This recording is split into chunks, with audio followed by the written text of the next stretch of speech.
Mula panjenengan kudu menggalih babakan perkara niku. Nuwun sewu sakniki pertanyaannya ya nek iki Kresna tenan, nek udu ayo. Nek udu Kresna, terus pustaka Jamus Klimasada digawa nata Ndarawati, digawa teng negara Ndarawati. Dienggo tumbal niku apik-apike mung dipendhem.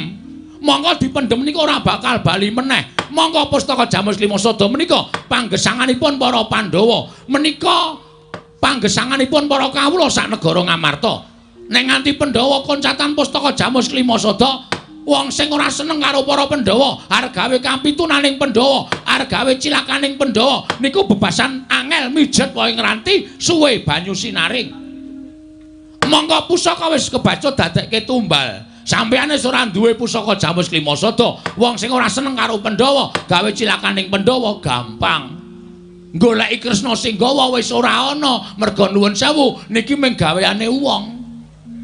Koko Prabu, dereng ngantos purna anggen kula nampi sabda pangandika paduka.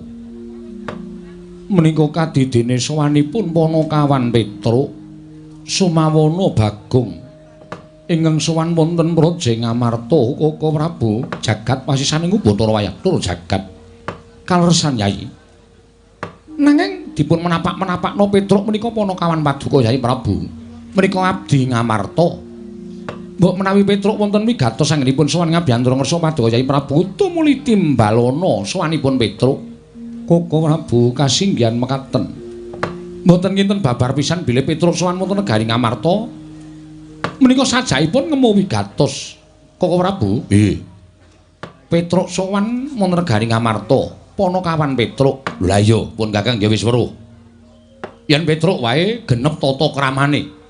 Ngandhake ento Petruk kuwi abdi negara Ngamarta ingkang ora tinggal marang unggah-ungguh lan tata krama. Saiki sawangan to, iki adine Petruk iki apa member kaya ngene iki. Lah ing atase munggah kraton kok ming nganggo training. Nganggo sabuke nganggo kolor kaya ngono kuwi. Ora nganggo sarung, ora nganggo kathok, sak piturute apa pantes Kresna? Koko Prabu nadyan mekaten menika abdi dalem paduka. Mbok menawi wonten bab ingkang kirang prayogi tumanduk dhateng Panakawan Bagong. Wekasan kados mekaten kawontenanipun Bagong. Nun. Kok ora nganggo klambi, ora nganggo sandangan kaya kakangmu? Teles e. Teles piye? Karang nggih nganu kudanan terus kula pepe. Ha niki wae dijak kali Petruk terus langsung budal. Antene nggih nganten niki karang wong ora duwe sinuwun mbapun mboten napa-napa. Sing penting kula niku ora colong jupuk, kula ora tumindak ala. Arepa sandangan kula elek kaya ngeten. Sing wigati rak pokoke kula tumindake apik. Lho la iya, aku ya mung ngandani yen to nganggo tata krama. Nggih nyuwun ngapunten diapunten nggih. Ya wis ora apa-apa sesuk meneh. Nek sowan ratu ngandhani nganggo ingkang jangkep. Nune nggih ngestokaken dawuh. Yai Prabu. Wonten timbalan Koko Prabu. Dumunten katimbalan nama wigatosipun Petruk dene sowan wonten negari Ngamarta. Menawi sekinten sowanipun Petruk menika sae paduka Yai Prabu kedang legahi bawa leksana nanging menawi namung bebudhek banyu bening kawontenan Praja Ngamarta. Kedahipun Petruk dipun emutaken. Koko Prabu kasinggihan mekaten. Mugi kepareng lenggah ingkang langkung prayogi. Panakawan Petruk sawise satata nggonmu ngadhep ngarsan ingsun padha rarja sak praptanira Panakawan Petruk nunamit pasang Kalimantabe tinebene ngilodoni demawaing tawang-tawang linepatna ing tulak manu sinuwun lepat diagung pangaksami kula ngrumaosi bilih kula menika namung Panakawan. Kula menika namung batur, kula menika namung kawula andhap panggenan kula. Mila menawi wonten kiranging tata krami, kiranging unggah-ungguh nyuwun pangapunten sinuwun. Nyuyu Petruk ora dadi ngopo.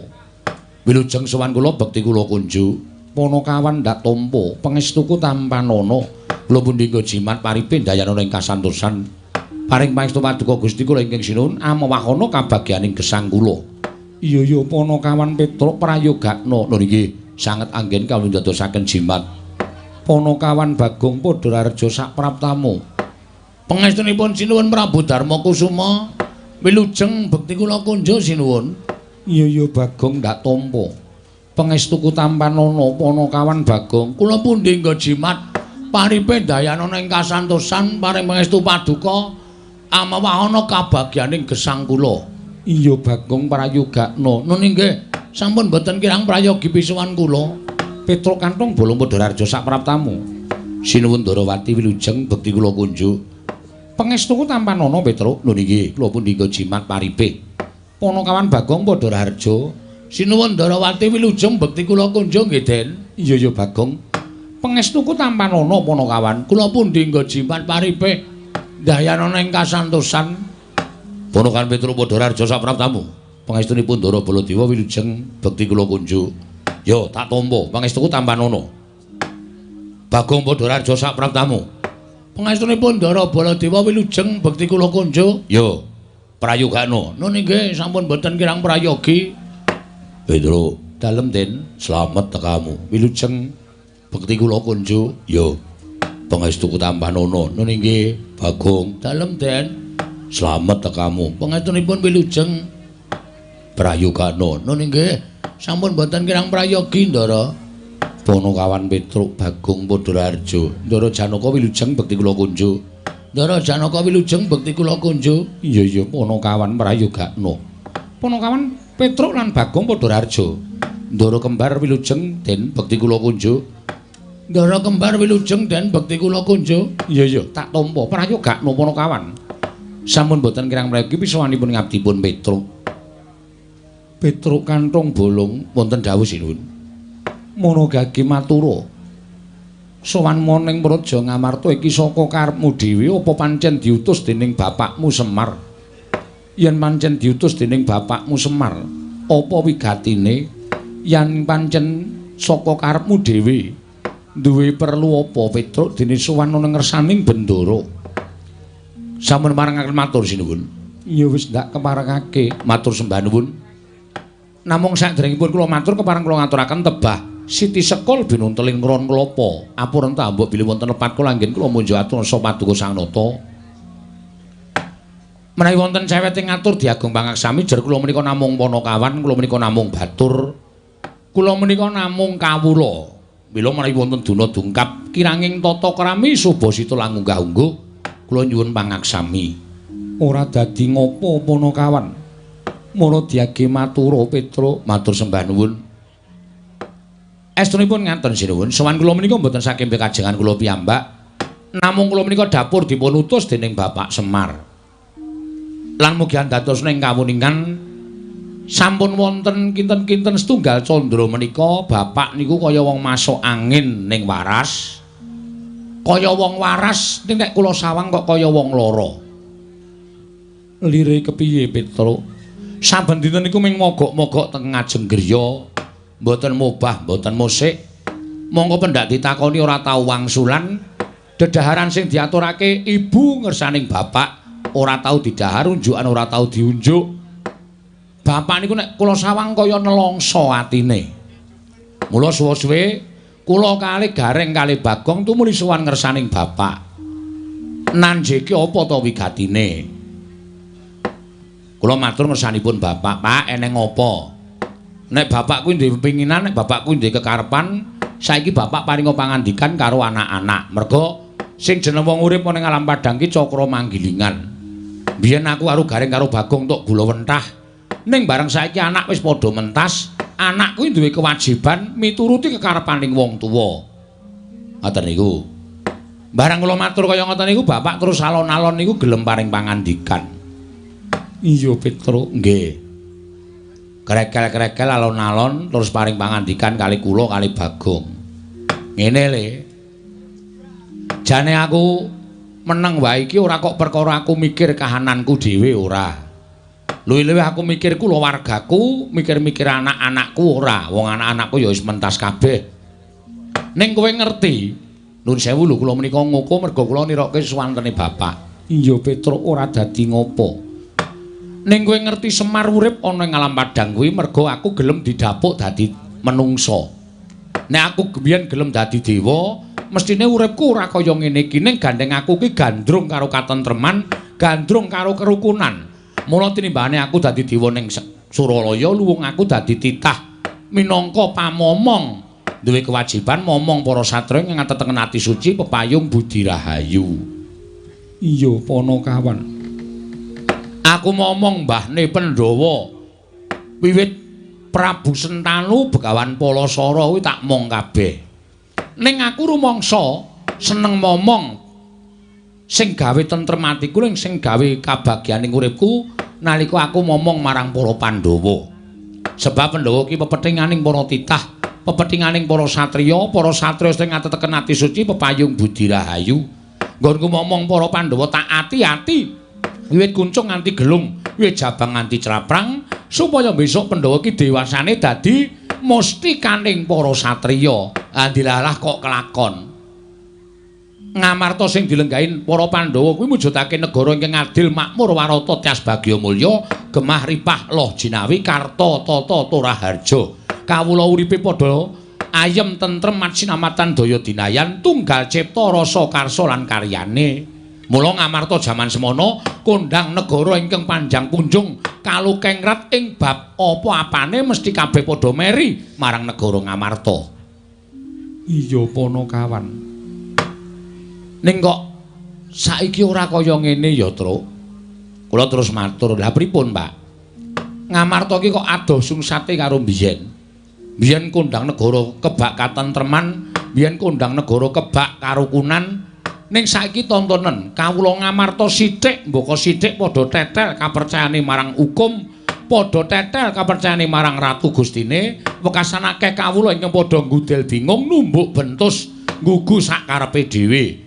Sawangan kabar sumebar ngendi-ngendi regejegan, ngendi-ngendi padha bentak sirah, malah ngendi-endi ana paten pinaten mung perkara bab ingkang sepele, mentara karo sanak kadange, mentara karo mitra karuwe, luwih-luwih mentara karo sedulure. Kanan sing kaya ngene iki kok aku miris, Truk.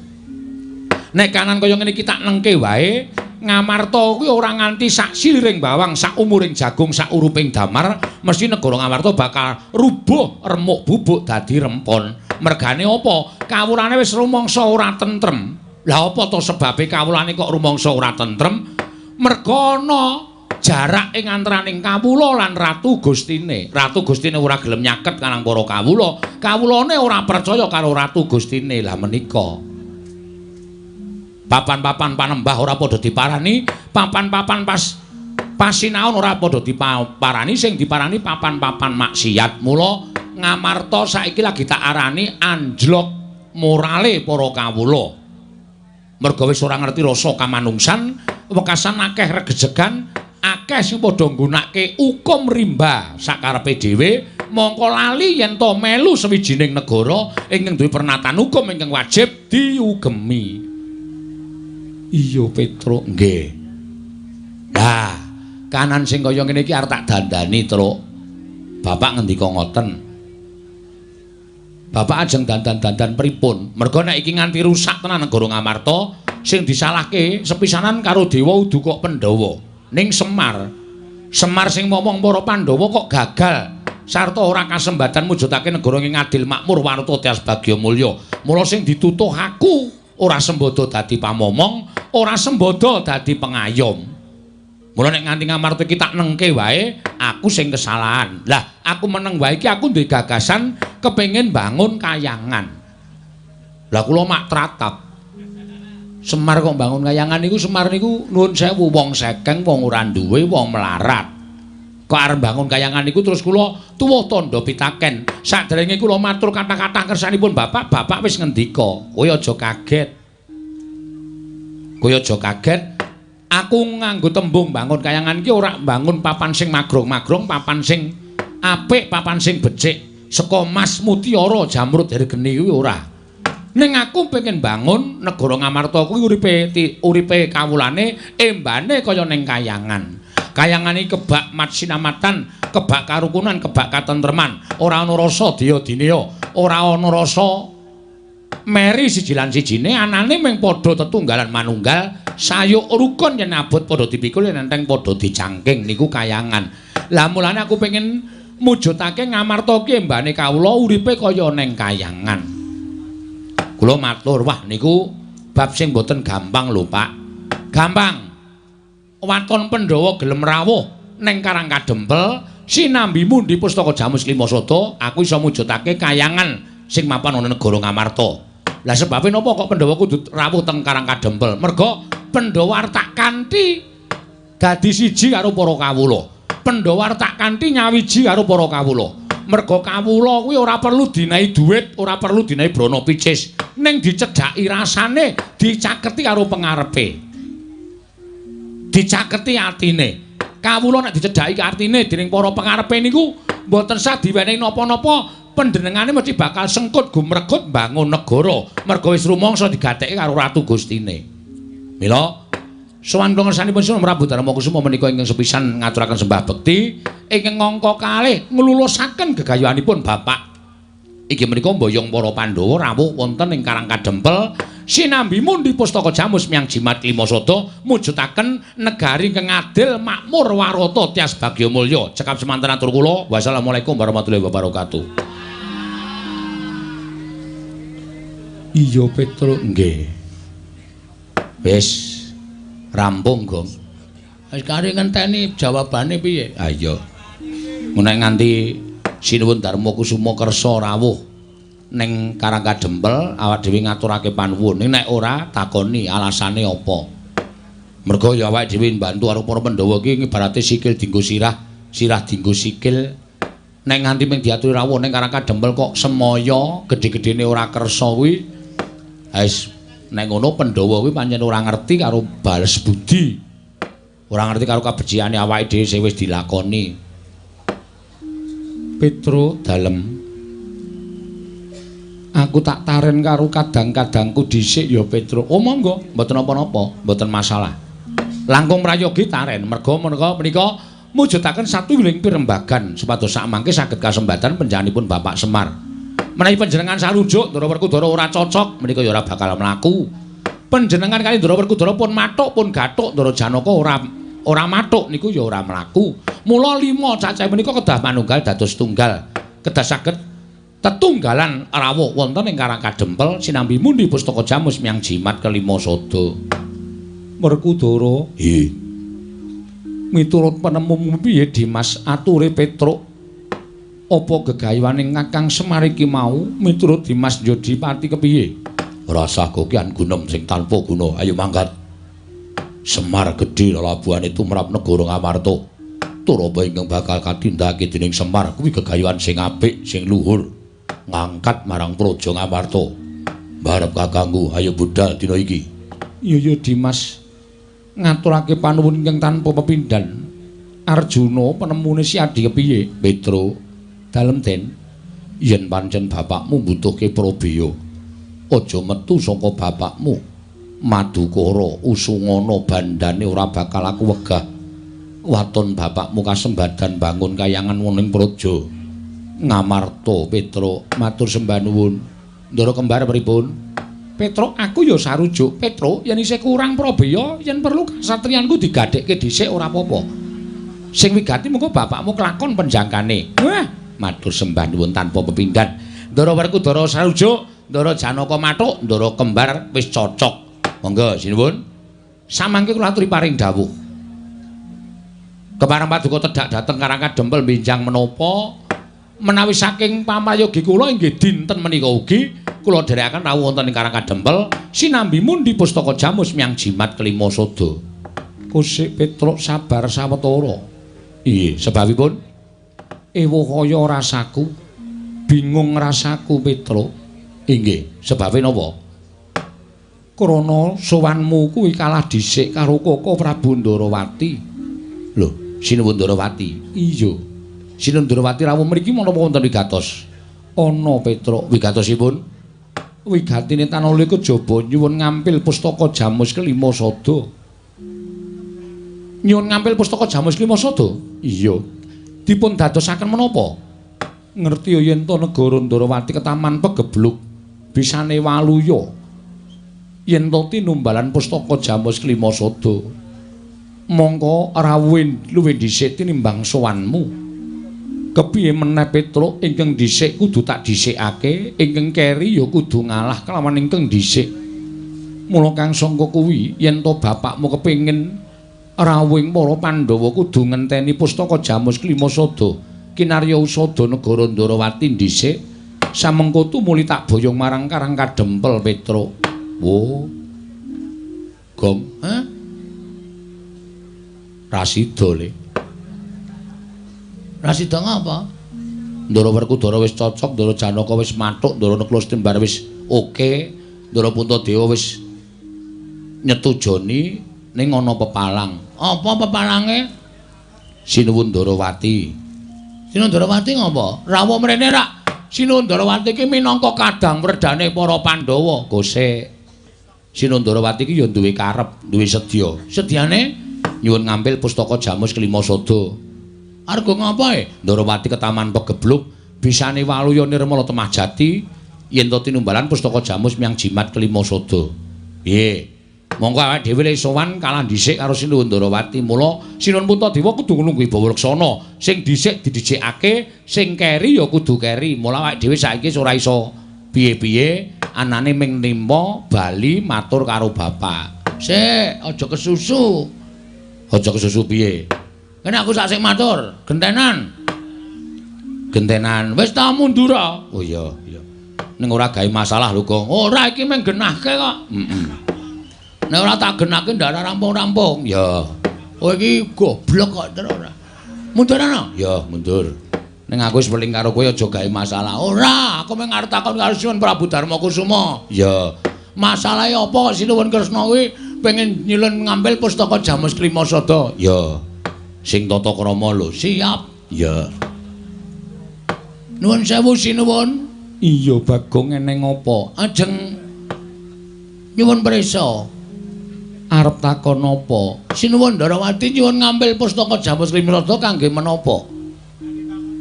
Dinggo tumbal wadaling praja ing Ndarawati. Ingkang wigati bakal kinarya tumbal wadaling praja Bagong. Nuwun sewu, kok nggo tumbal Ndarawati kenging napa? Kena pagebluk. Akeh kawula ingkang esuk lara sore mati, sore lara esuk ketiwasan Bagong. Pun kula tampa pangendika sampeyan. Ning niki kula entuk ngrembug perkara Sinuwun Ndarawati napa mboten? Ya wis sak karepmu Panakawan. Nek entuk ajeng kula jelaske. Nek mboten apa-apa. Kula nyuwun palilahipun Sinuwun Prabu Darmakusuma. Jalaran panjenengan menika nuwun sewu Nalendra Negari Ngamarta ingkang jenang wenang jenange bor dhateng kawontenan Datulaya. Sira arep matur apa, Bagong? Namung atur keterangan. Iya, matur keterangan sing kepiye? Nuwun sewu nggih. Pegebluk utawa welaking Jawata. Niku nuwun sewu. Niku diparingke sing gawe urip dhateng papan sing pancen menungsane niku ora iso dikandhani. Tegese kon manembah ora gelem manembah, kon tumindak apik ora gelem tumindak apik. Niku dewa mesti paring pagebluk kalih papan niku. Sranane digawe napa mawon, larang sandang, larang pangan, ketukulan ditandur ora tukul. Niku sing gawe Gusti. Iya. Nah, sakniki kula aturi metung sinuwun. Nalendra Lenggah Siniwaka menika nuwun sewu, sampun ngantos gampil gugu dhateng aturipun sinten kemawon. Mboten mawas menapa menika pepunden, mboten mawas menapa menika Nayaka lan Punggawa, kudu dipetung nganggo nalar sing ganep. Lire piye, Bagong? Saniki kula tak takon. Ngastina niku sing dadi Ratu Prabu Duryudana. Sak urawane, teng mriku enten Sengkuni, teng mriku enten Durna. Niku menungsa pendak dina do gawe dosa. Iya. Ning rak kok ora ketaman pegebluk. Kok ayem-ayem mawon, kok tentrem-tentrem mawon. Terus saniki kula tak nyuwun pirsa karo sampeyan. Negara sing ratune Titis Dewa niku negari pundi? Negara Ndarawati. Betul. Negara sing ratune Titis Dewa niku negara Ndarawati. Iya, Panakawan Bagong. Titising Sang Hyang Bathara Wisnu. Saiki negara sing ratune ratu lumrah, ora Titis Dewa, da ora ketaman pegebluk. Kok negara sing ketunggon ratu Titis Dewa kok ketaman pegebluk niku nuwun sewu. Napa ketemu nalar? Apa ketemu ngakal? Monggo sing dadi ratu Titis Dewa lho. Lah niki enten niki panjenengan niku aja gampang percaya. Ratu niku nek gampang percaya morat-marit negarane. Ratu niku nek ora nggunakake paningal batin, ming paningal lair tok, morat-marit negarane. Saniki ketemune ngaten mawon. Ketemune piye Bagong? Nuwun sewu, jaman sak mangke menika aja percaya karo wong sing paling cedhak kali panjenengan, aja percaya karo kanca sampeyan. Nuwun sewu rencang sampeyan. Merga ana tetembungan kedung jero iso dijajaki ning atine menungsa sapa sing ngerti. Niki akeh sing kanca tegel karo kanca, sedulur tegel karo sedulure dhewe merga mung kepengin kedurungan derajat pangkat, merga mung kepengin kedurungan bondo donya. Niku lho, Den. Mula panjenengan kudu menggalih babakan perkara niku. Nuwun sewu, saniki pertanyaannya ya nek iki Kresna tenan, nek udu ayo. Nek udu Kresna, terus pustaka Jamus Klimasada digawa nata Ndarawati, digawa teng negara Ndarawati. Dienggo tumbal niku apik-apike mung dipendhem. Monggo dipendhem niku ora bakal bali meneh. Monggo pustaka Jamus Klimasada menika panggesanganipun para Pandhawa. Menika panggesanganipun para kawula sak negara Ngamarta. Nek nganti Pandhawa koncatan pustaka Jamus Klimasada, wong sing ora seneng karo para Pandhawa, arep gawe kampitunaning Pandhawa, arep gawe cilakaning Pandhawa, niku bebasan angel mijet wae ngranti suwe banyu sinaring. Monggo pusaka wis kebaca dadekke tumbal. Sampeyan wis ora duwe pusaka Jamus Klimasada, wong sing ora seneng karo Pandhawa, gawe cilakaning Pandhawa gampang.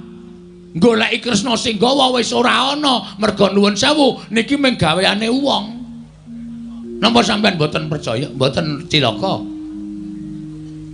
Iya Bagong. Nggih, mula nuwun sewu lho, kula ora arep obong-obong siji lan sijine. Ning niki benerke kahanan supaya kabeh menika iso kelakon ora ana sing dirugekke ngoten.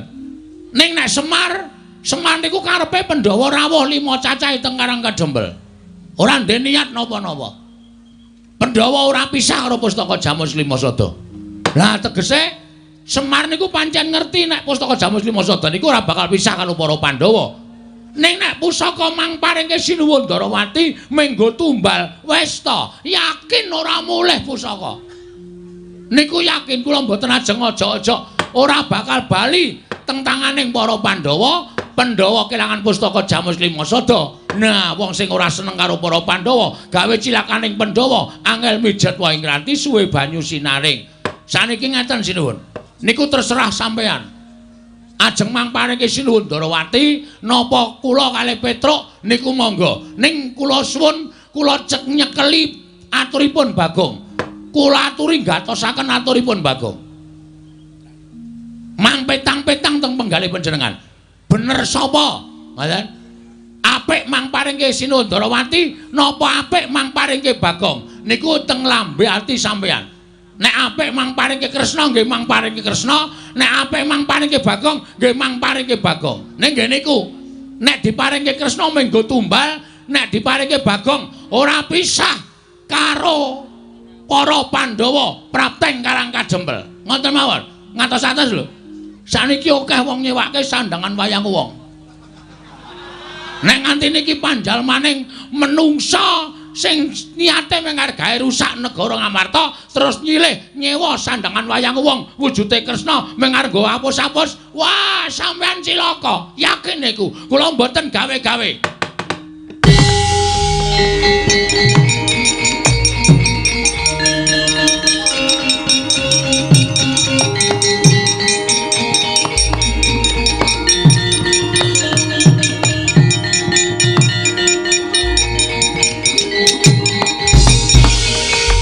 Maning jajalan sukertane bawara iblis lanat.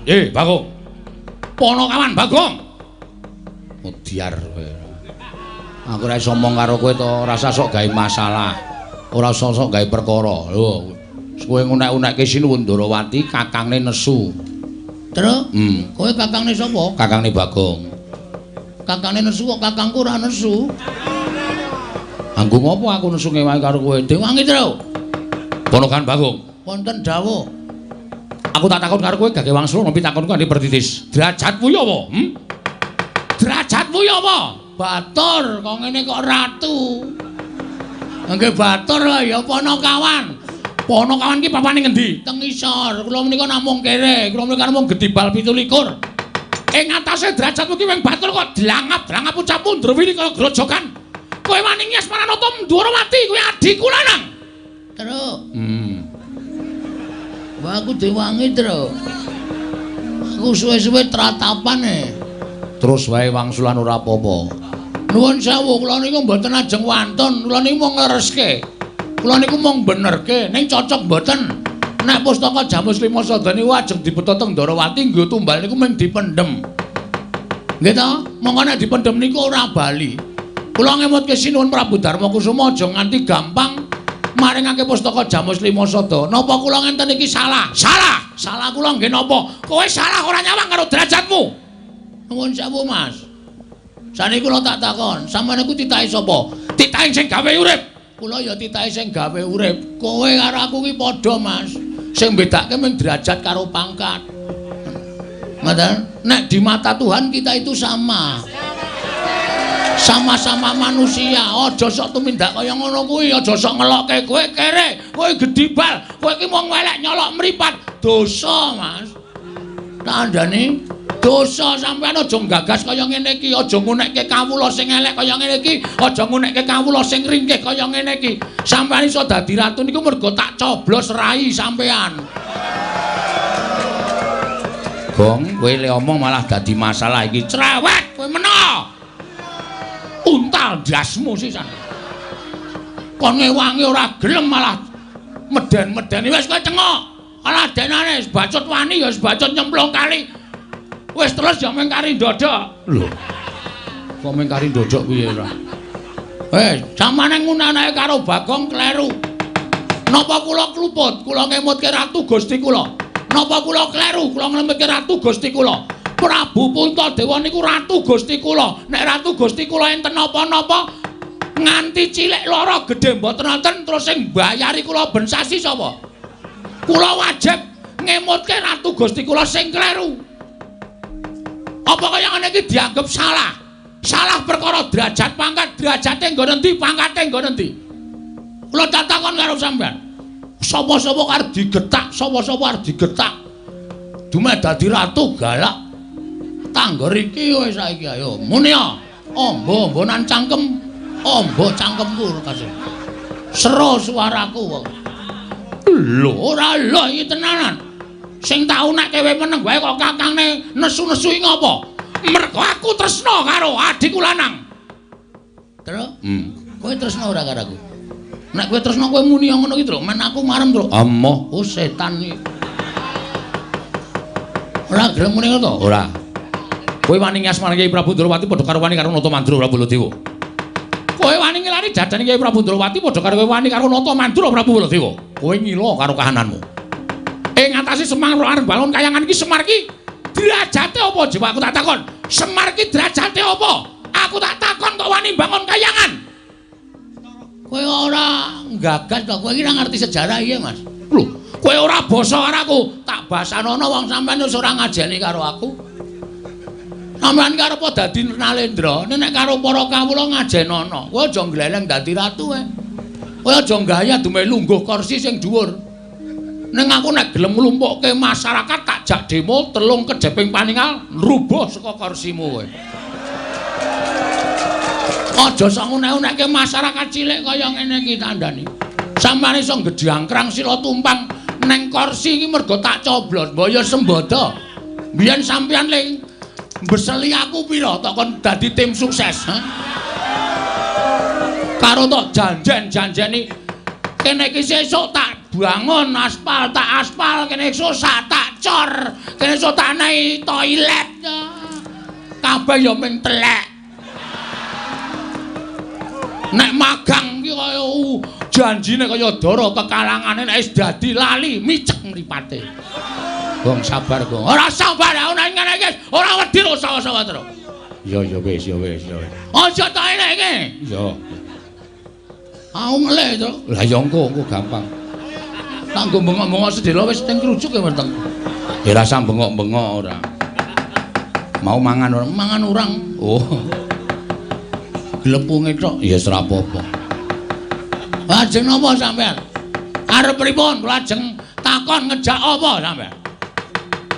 Wis rasa kekian gunung saiki ki Bali. Nun, saiki ki Bali. Bali piye? Ora samboyong Pandhawa, Bali. Kowe ora wedi karo aku. Kowe ora wedi karo aku. Yen nganti aku iku nesu, ana Panakawan tak glandang tenggala, kowe mati. Salah, sampean salah.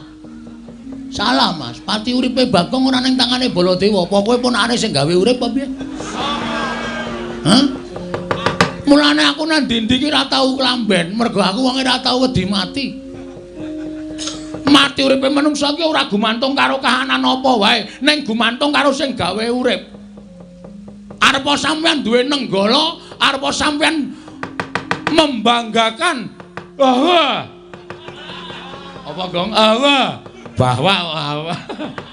Bahwa nenggala niku ampuh niku ora tumrap sampean. Ning ampuh ing pusaka, ampuh ing ngaji-aji menika nek diridhoi karo Allah Subhanahu wa taala. Nek Gusti ora ngeparengake pusakamu ki ampuh, mbok tok tamake apa-apa ora bakal ampuh. Ngono? Ya jal piye tokno nek ora percaya. Nek iso mlebu nang wetenge Bagong berarti aku dipesthekke mati saka tangane Prabu Baladewa. Nek Bagong ditamani nenggala ora apa-apa, kewirangan kowe bol. Lho. Bol piye? Jenengmu sapa? Baladewa, tundang bol kok ora gelem. Apa kon ngundang boyok ngono? Dhuwure bol. Dhuwure bol jengkulmu ora. Angkeme ora. Wah. Ngono kok ora di karo Baladewa. Ora mboten wedi karo sampean. Bebasanipun ngaten sinuwun.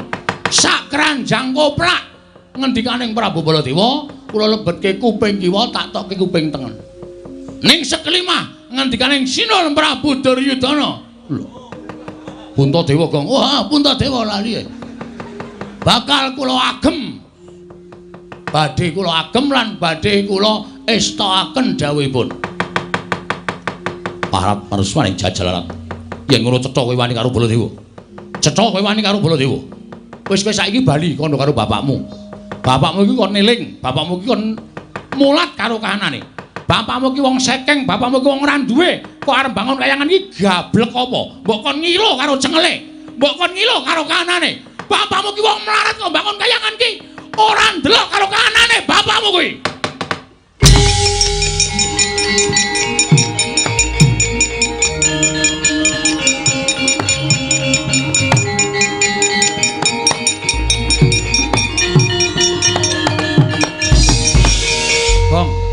Nganggo sopan le. Kok njur ngadeg metenteng ngarepe Prabu Baladewa, Truk? Iki wis kelewat ukuran menungsa iki. Tegese piye? Sing dinyak udu aku neh, ning babe. Babe sapa? Babe Semar. Ayah. Ngono. Ame Bagong kok nyebut kok ayah ora. Bapak Semar. Bapak ki wong sing paling tak hormati, Truk. Piyai sapa ngendikake bapak ki tangan tengene sing gawe urip. Mula sapa sing wani karo bapakne kuwi bakal entuk hukum sing ora ana pangapura selawase urip. Siji, bakal nampa rekoso uripe, angka loro lawanging kanugrahan ditutup. Wong urip ning donya iki nek lawanging kanugrahan ditutup, arep ngopo wisan? Wis ora duwe pengarep-arep apa-apa. Mula nek nganti bapakku dieceh karo Ratu Mandura sing jeneng Baladewa iki. Baladewa iki aku ora trima, Tru. Gong iki malah dadi geger kriwikan, dadi grojokan, geguyon, dadi tangisan. Nek kowe ora wani mulya. Mulya ana. Kalakonane dhewe nang kene. Edan malah nyemprot-nyemprot idune. Aku urung raup to. Hus. Prabu Baladewa. Iye. Kowe aja sak kepenakmu dhewe ngonekke aku. Rada mundur sini, Pun. Iya. Mundur apa tak nesoni? Iya wis. Ya ngene iki rawet diro sapa-sapa. Karepmu piye? Kowe ngonekke aku kaya ngono. Karepmu piye kowe ngonekke bapak? Melek mripatmu kowe. Kowe ngonekke bapak wong sekeng gedhi bal 17, wong elek nyolok mripat tok sawang saka ngendi, ha? Aku wis ranggo basa-basanan karo kowe. Percuma kowe tak basani. Wong kowe iki duwe derajat, duwe pangkat. Ning kowe ora ndek unggah-ungguh, ora ndek tata krama. Kowe ora mbasani karo Bagong. Monggo kudune kowe basa karo aku. Tuwa aku mbangane kowe, ning kowe batur, ning aku wong tuwa. Gong. Ben pokoke kudu tak luwih sero pokoke. Ana sero volumenku tak gedhekke. Terus saiki kowe ngecek karo bapak wong sekeng. Tak tonton saka ngendi aku tak takon. Kowe takon wong semene iki sing do kerep ndelok wayang. Kowe ngerti nek bapak iki ora wong kere, bapak iki dewa. Sang Hyang Ismanta ya, Tru. Ismaya, ha? Ismaya. Ismanta apa Ismaya? Ismaya. Oh ya Ismanta tukang cukur. Ha iya. Sang Hyang Ismaya kuwi kakangne Bathara Guru. Apa ta sambabe bapak kok medhun ning jagat? Sebabe apa, Tru? Ambo. Oke ora donge kok dane nerangke ora. Mergo bapak ki gandrung karo kerukunan lan katentreman. Bapak gandrung karo keayeman. Bapak gandrung karo kerukunan ana ing jagat moh dadi dewa. Bapak ki nek gelem dadi dewa kae ning kayangan paling dhuwur. Kae bintange 3. Saiki kowe kok iso nguneke bapak ki wong kere. Saiki tak takon, asalmu saka ngendi to, Mas? Hah? Kowe saka negara Mandura. Ning kowe mbiyen ki disingitke ning Widara Kandang, diakoke anak Demang. Kowe mbiyen jaman nom-nomane mikul garu, mikul ruku, golek ramban, golek suket. Nggo makani wedhusmu ning Widara Kandang. Barang saiki kowe dadi ratu kok glelengmu minta ampun to, Bol. Mbaya sadar diri. Kowe asale saka desa. Wong iki aja ninggal karo lanjarane. Wong iki nek ninggal asal mula bukane, duwe derajat ora suwe, duwe pangkat cepet tetel, duwe bondo donya asat saben dina. Lho tenan aku ora gara, ya, Tru? Heeh. Balen ngono. Saiki ngene, aku wis kesel nyuwara iki. Sermu piye aku tak takon? Lho, sermu piye? Karepmu apa? Aku manut. Aku kasar ya wani, alus ya wani, padangane wani, petengane apa meneh? Lho, nantang petengan. Wah, santet tenan kowe. Tak leboni linggis, tak leboni wesi, tak leboni paku, tak leboni saking wesi wetengmu. Genep setahun kowe buka toko besi. Oh disantet kok malah buka toko besi ra ya seneng malah ora. Ayo ngopo? Iblis. Ayo metu Jawa. Nek pancen wani karo Baladewa, diteter sepiro kekuatane Bagong. Oke, ora nang kene papane wong nate. Metu Jawa. Gelandang negara regane Adipati. Ayo, ayo.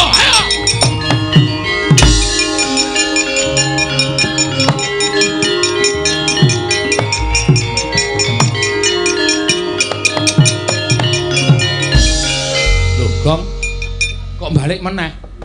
Aku meng nyaut cagak kuwi mau apa? Sek mubeng ngono kuwi. Heeh.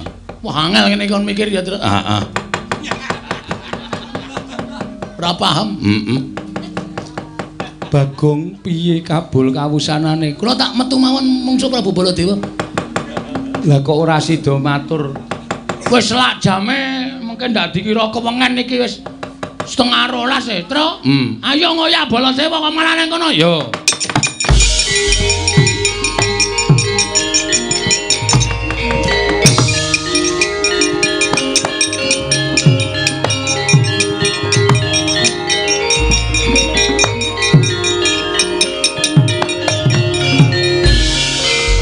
Koko Prabu mboten nginten bilih kawontranipun praja Ngamarta tumunten kados mekaten, Yayi.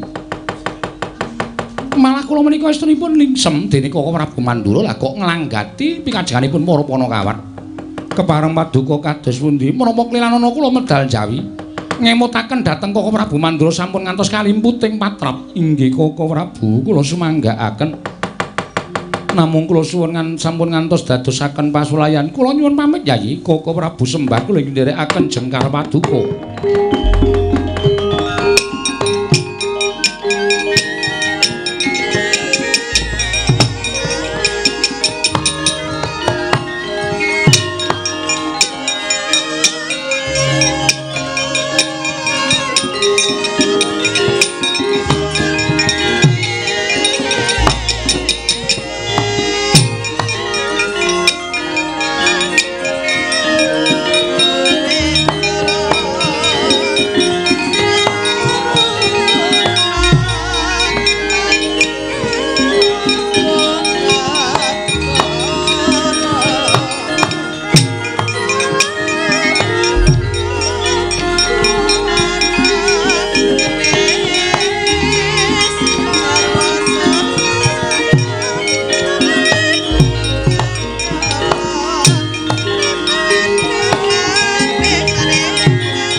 Werkudara. Iye. Pun Kakang ora kepengin yen to negara Ngamarta dadi pasulayan.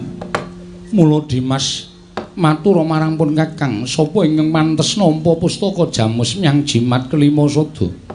Aku percaya marang kabijaksananing barep. Arep mbok paringake Kresna, kuwi ya kabijaksananmu. Mbok paringake Panakawan, kuwi ya luwih prayoga. Monggo. Aku percaya marang barep. Nanging saora-orane Dimas ndak suwun paring ngatur kelawan pun Kakang. Matura. Kudu penging kak tindakake supaya aja kongsi kleru nggone pun Kakang maringake pusaka. Barep kakangku. Werkudara piye? Gandeng iki mangsa kala wis ngancik bedhug tengange. Nglakonana panembah ing wanci bedhug. Sawise nglakoni panembah, wah, barep kakangku ndak suwun ngucapake asmaning Gusti marambah makaping-kaping nganti entuk wenenganing sing gawe jagat. Kadanging pun Kakang Dimas Werkudara pun Kakang ngaturake panuwun kanthi cara mengkono pun Kakang percaya lamun Gusti bakal paring pepadhang tumraping negara Ngamarta. Kula kinten menapa dipun ngendikaken Kakang Mas, kula rumaja lan kula mathuk Kaka Prabu Arjuna kula wonten paring adhawu. Tatenan para wadyabala lan kawula aja nganti ing wedha kasempyok ing aradan. Werkudara, Iye. siadi metu njaba. Tatenan para wadyabala aja nganti ning kengkena aradaning peperangan. Yo ngestake dawuh. Babar pisan budal kang padha seba ingsun kundur ngedaton. Kaya wis ora ana dawuh maneh Dimas Harya Werkudara. Purna gati ning pananggilan. Sanata kondur kedaton jelok jangking dampar kendara kenapit gambaran gading. Kadheranken sangganing Promban Ceti manggung ketanggung Joko Paloro. Ingkang samya ngambil upacaraning keprabon. Kawis tinggal saking Mandra tindaknya Sri Naranata. Lamun katinon saking Mandra kaya jejengkaran tindaknya Sri Naranata wau. Paripurna sang nata arsaya kondur ing puri dadan iwas paripurna sang nata pasewakan kondur angkat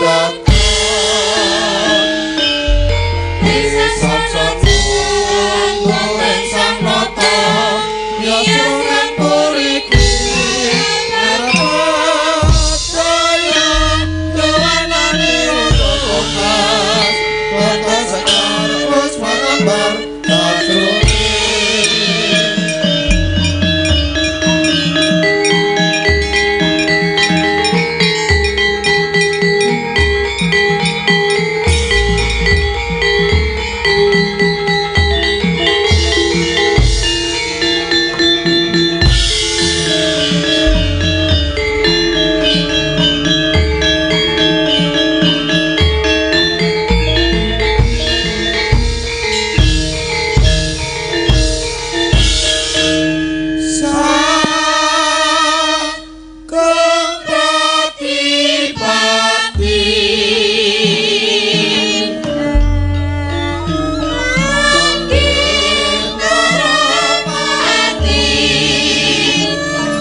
apike supaya aja nganti dawe gegeran. Awak dhewe ngalah wae ayo mulih. Matur karo bapak nek awak dhewe ora sida mboyong para Pandhawa ingkang sinambi mundi pustaka Jamus Klimasada. Iki tak sawang saka kadohan sinuwun Mandura licik. Licik piye, Tru? Ora wani temandang dhewe ngadoni awake dhewe ning tak sawang ngawe anak-anak Pandhawa, Ndara Antarja, Ndara Karkaca, Ndara Antasena. Kuwatire ngatiku nek dandang dikandhake kuntul, kuntul dikandhake dandang. Artine apa kuwi? Artine kasunyatan dikandhake beda karo sing wis kelakon. Iki mesti awake dhewe digawe luput karo Sinuwun Mandura dikandhake awake dhewe dadi wong kleru. Anak-anak Pandhawa do ngoyak karo awake dhewe nek nganti wani kowe karo aku malah cilaka. Siji, ora ngerti tata krama ing atase batur kok wani karo Bendara. Angka loro apa ya iso awake dhewe ngalahke karo anak-anak Pandhawa. Terus rencanamu ke depan?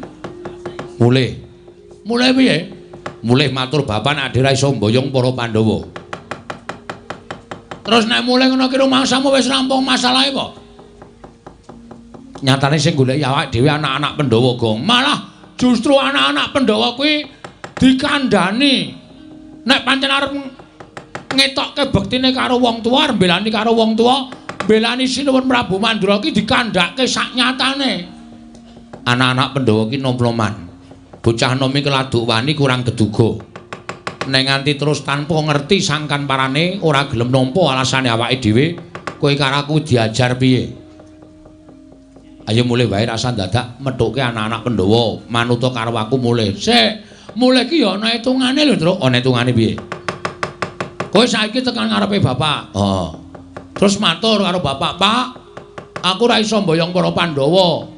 Merga pustaka Jamus Klimasada diasta Prabu Kresna." Terus saiki aku tak takon, "Bapak nampa aturmu sing kaya ngono kuwi iki gelo apa ora?"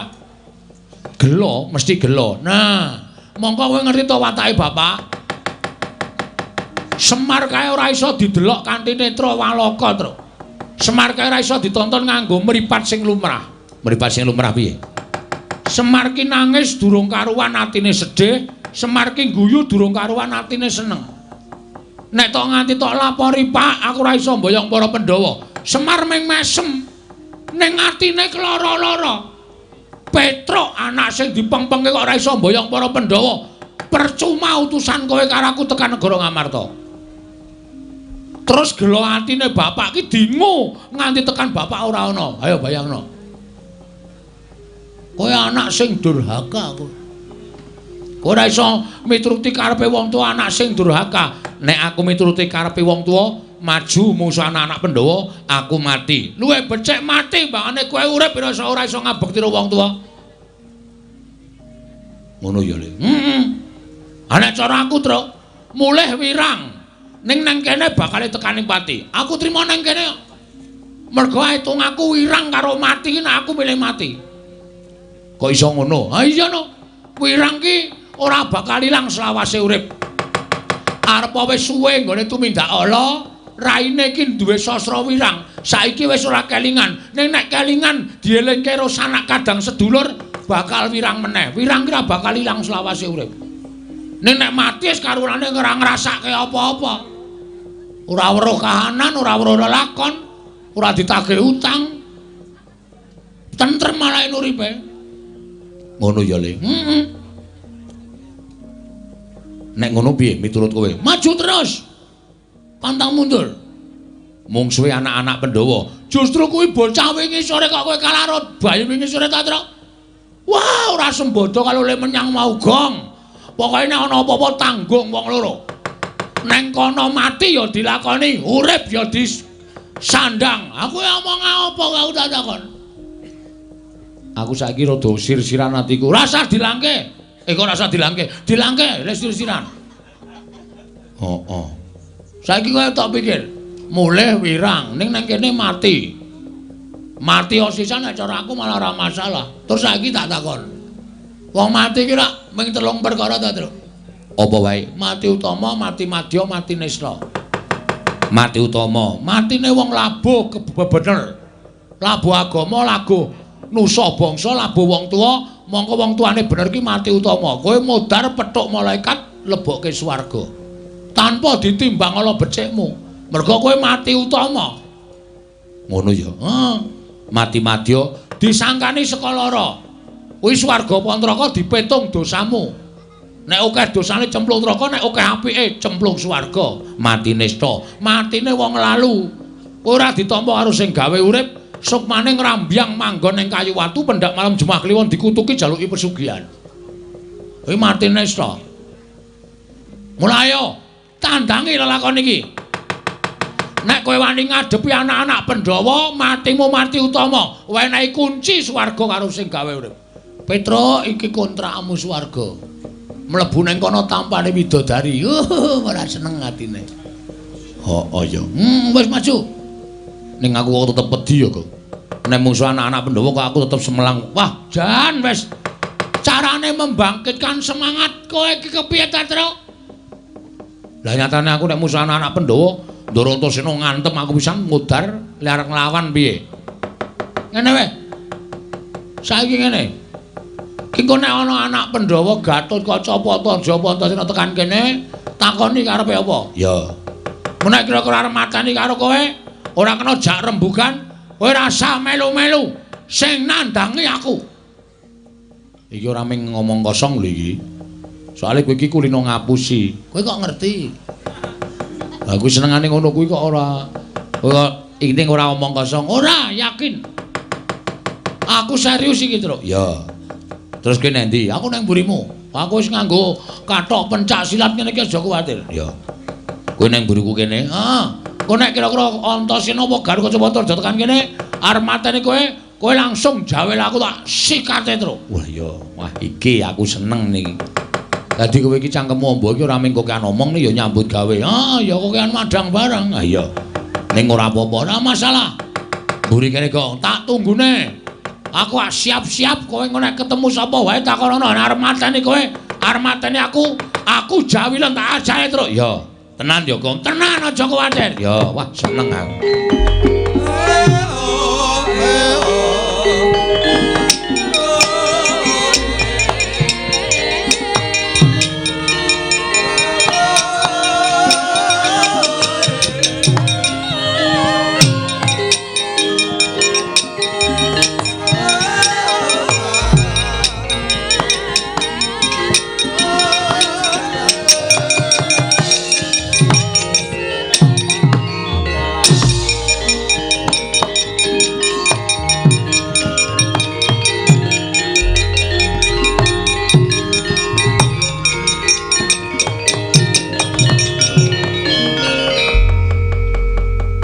Tinututi lamun katututan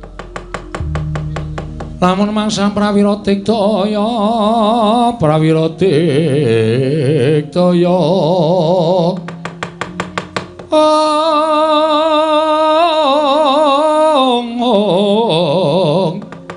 Ranggana magawe gelari rawang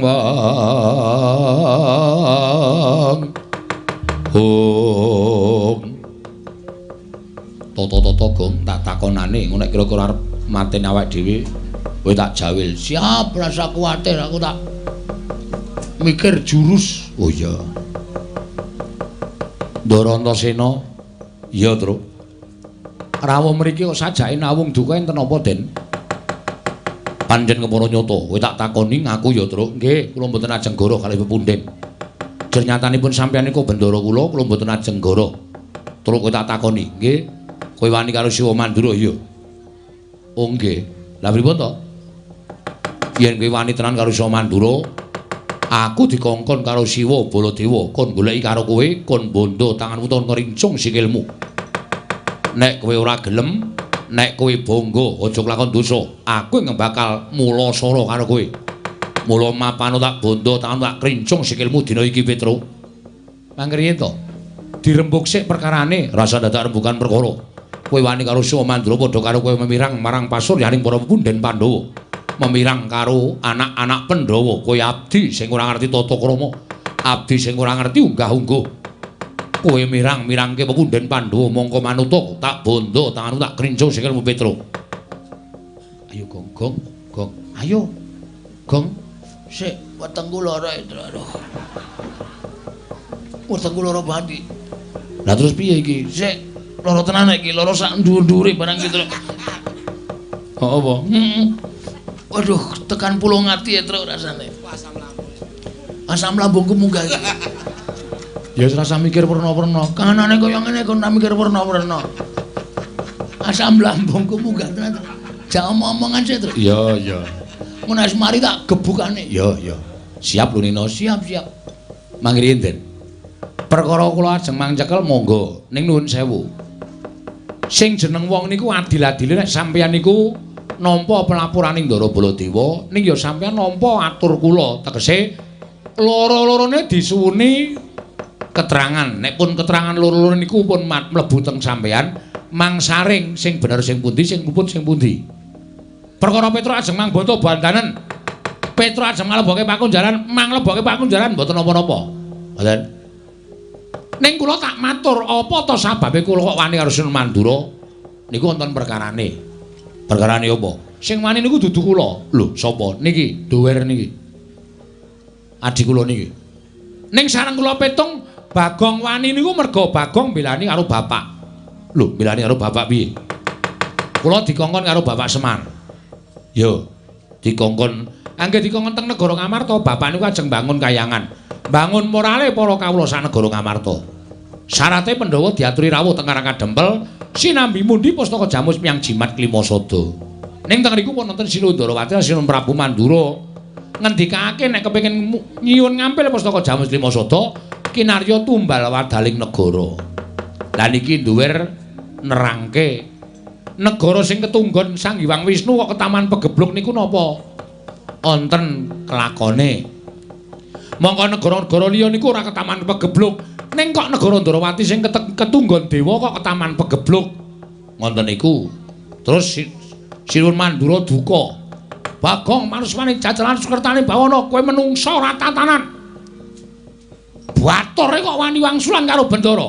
Bagong ya wangsulan. Kula wis ngelekke ning Bagong niku pancen wonge ngeyel.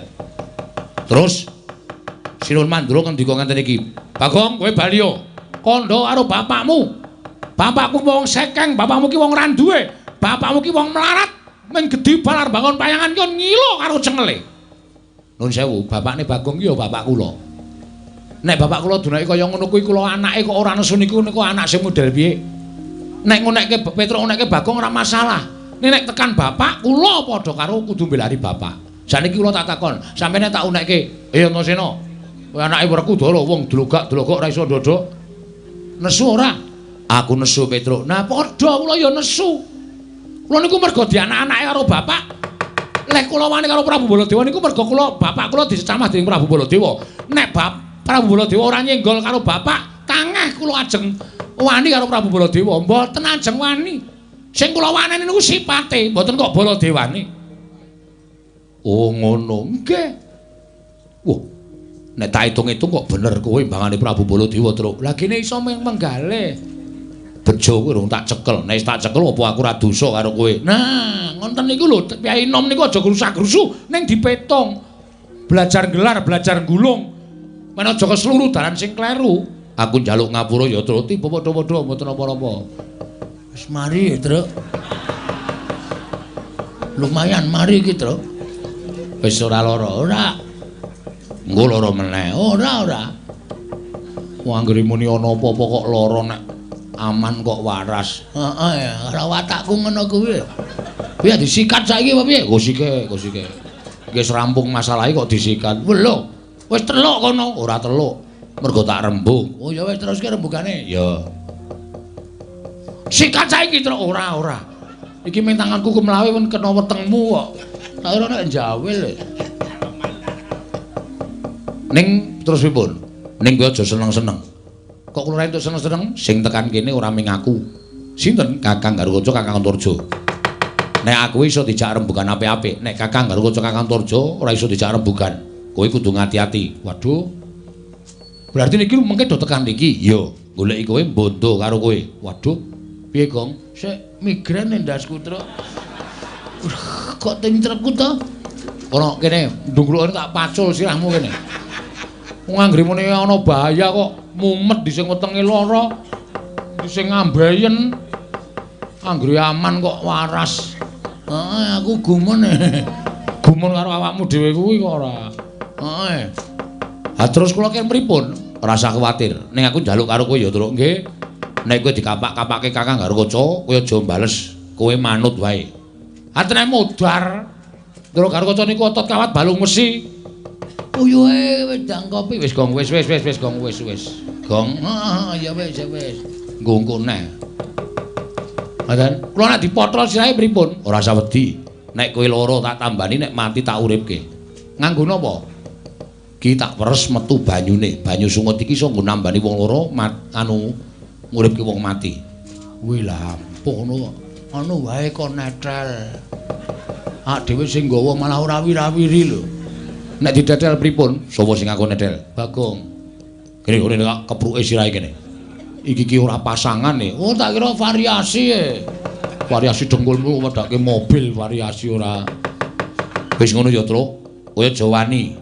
Kowe digapak-kapake manut ning kowe golek acara men Kakang Garwaca wedi karo kowe. Oh siap. Aku tak ambles bumi, nek kowe lara tak tambani, nek mati tak uripke. Mangke riyen. Nek sampeyan ambles bumi terus kula le nyeluk pripun wong kula ora iso ambles bumi kok. Bagong kon gendruk lemah ping 3. Oh nggih. Engko aku metu. Oh nggih, siap ya, Gong. Nek aku lara kowe gendruk lemah ping 3. Oke, nek perkara gedruk kok. Ndang. Dune ora kuwi ora gedruk lagu. Gedruk lemah ping 3. Oh iya. Wis ngono ya, Truk. Nggih. Aku tak ambles bumi. Oh nggih. Wis Gong, pokoke beres awak dhewe bakal ora. Ngopo Bagong? Ming jajal kok, Mas. Asem ora. Angko nek digedruk ora metu? Ha iya. Tiwas ning gedruk mempeng ora metu to? Lah ya isin aku. Ha iya. Wae dindani nang ngene terus karo kanca, Gong. Heeh. Mbok kowe ganti sing biasa wae kono, Gong. Sing Bagong biar. Ah ora. Aku nganggo iki wae sumuk banget ya awane. Adem kaya ngene kok sumuk. Sumuk aku. Oh iya. Dindane ndro karo kanca nek tekan kene takoni apa wigatine. Wae ora usah wedi, ku tak gedruke ping 3. Mendor Antasena jedul. Ya.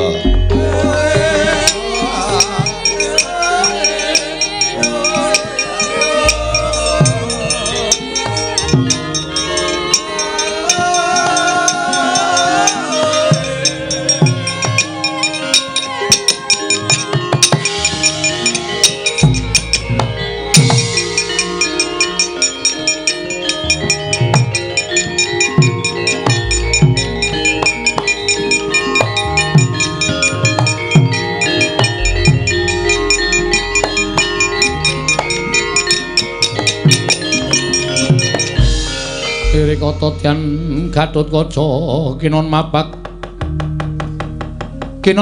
Karkasuta teka pira Kresna Parta maneher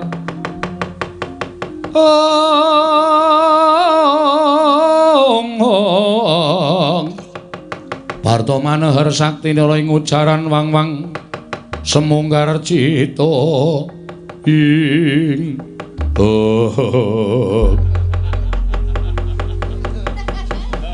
Ndara Gatotkaca. Iya, Petruk. Wonten apa karo rawuh mriki? Petruk. Nun.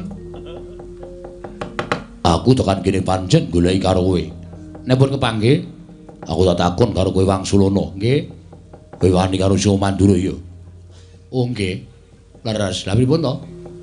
Didhawuhi dening Sio Mandura, Gatotkaca golek ana menyang ngendi papane Petruk. Yen ora gelem bali, yen perlu sampurnakno, Petruk wis wani ngina karo wong Mandura. Wani gawe wiranging para punden Pandhawa, teka derajate Petruk wani karo Baladewa. Petruk, nun. Apa iki mbok tindakake kuwi gawe wiranging para punden Pandhawa. Mula Gatotkaca isin duwe abdi kaya kowe. Kowe bali. Nek kula purun wangsul, penak awakmu. Nek mboten purun wangsul, mapano. Pancat pundhakmu tak gembol dasmu dina iki, Petruk. Jaja muntap lir kretap duka yayasinipe. Netra kocak ngondar andir. Oh. Nun sewu Den. Pangandika sampeyan sing keri dhewe niki wau kok teng ati kula rasane lara banget. Pengendika sampeyan sekari dhewe niku. Teng ati kula rasane kok larane ra jamak-jamak. Nuwun sewu lho Gus niku wong tuwa. Sampeyan niku ora ana separone umure Petruk. Sampeyan niku ora ana seprapate umure Petruk. Selagine wong tuwa sampeyan Ndara-ndara Pandhawa niku kula sing ngomong, wiwit cilik kula ya ngerti. Dewasane Ndara Pandhawa, Sinuwun Puntadewa, Ndara Werkudara, Ndara Janaka, Ndara Klasdewa niku ora tau nyuwarani elek karo Petruk. Lah kok sampeyan bayi wingi sore? Sampeyan mentolo ngunekke Petruk, Petruk pancat pundakmu, tak gembol ndasmu. Kula iki wong tuwa lho. Lah niki wong tuwa. Kok malah nangis, Truk? Cerewet meneng wae kowe. Lha niki wong gerang. Umur kula wis pinten-pinten abad. Kula niku ora tau disuarani elek karo sapa wae. Nek sampean pancen mentolo pateni Petruk, mang pateni. Lha sadak kokean gunem. Mang pateni mboten apa-apa. Engko mang potol sirah kula. Mang potol Den. Kula percaya sampean iso wong sampean niku satriya sekti, satriya digdaya. Sampeyan tau dadi dijedi teng Kawah Candra Timuka.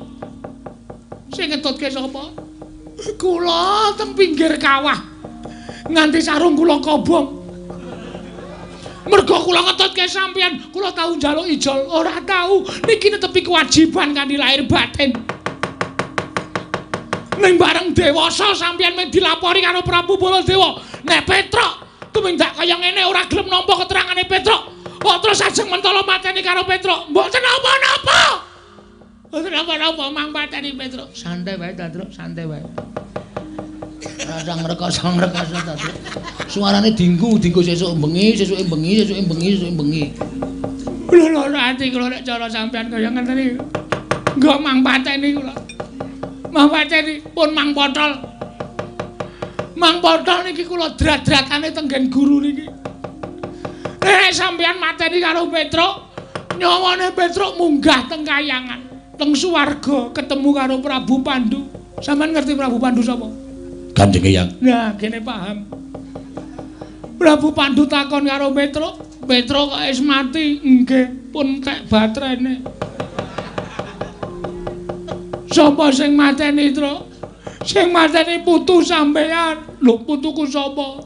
Anake Ndara Werkudara sing nami Raden Gatotkaca. Kowe salah apa? Kula mboten salah, kula mboten kleru. Yen ngono putuku Gatotkaca sing kleru tak golekane menungsane. Yakin niku kejadian kaya ngeten niku. Merga Prabu Pandu simbah sampeyan niku arepa ratu ning jagat, ning tresna karo Petruk, ora tau nyuarani karo Petruk, Ndara. Yes.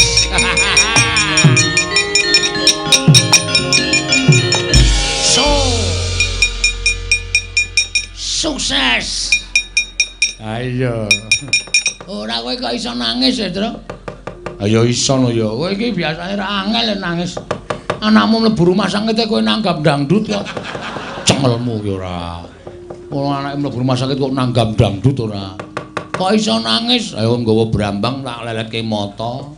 Mengkari njewewek lhoku wis metu kabeh. Ndara Gatotkaca tak critani terus raine saya pucet. Terus kelipat mabur ngambandir Gantara.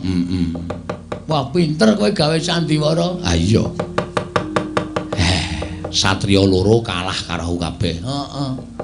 Kari siji didumdil ya to. Didumdul piye? Didumdil kok didumdul. Didumdil piye? Didumdil gandeng aku wis ngalahke loro mingkari Antarja. Tandang ngono. Waduh. Mbok kowe sisan. Lah terus kowe nyambut gawe apa aku tak takon? Ket mau ming nang burine terus ayo tro ming dolopi tok. Kowe genti nyambut gawe aku tak ngaso. Iki mingkari Ndara Antarja. Piye caramu? Kowe kudu iso nggunakake cara. Kaya aku iki lho nganggo sandiwara ngene iki mau sandiwara tak ewangi nangis. Oh, iki nek dinggo. Antarja iki ampuh. Ampuh. Putu ula e. Putu ula piye? Mbahne Ndara Antarja ki dewaning ula. Nek nganti nesu, wah. Matek aji ula sak donya goleki kowe kabeh. Masa? Ula werna-werna. Ula werna-werna. Kowe lagi tengok-tengok parani ula. Kowe lagi turu jejere ula. Kowe lagi adus parani ula. Mongko ula demung macan, lari angon, ula welang, ula weling, bandotan macan. Oh, ben ula. Ula sendok sing paling entek-entekke go. Apa? Kowe gak sego goreng yo entek. Gak bakmi yo entek. Aku tak ketemu ula sendok terus. Arep ngopo? Arep nyiduk. Arep nyiduk ora. Wis ya, ditandangi ya. Aku tak ngasuh ning wit gedhi ae. Ngisore ketok iyu banget nggo nglikar kok kaya penak banget. Engko nek wong goleki kowe, omong nek aku ora ana, siap. Nek wong ngeyel, tandangi le, anak Semar kok jileh. Oke. Lakonane terus ora usah melu-melu, Antarja ketok takoni goleki Petruk, sampluki gong.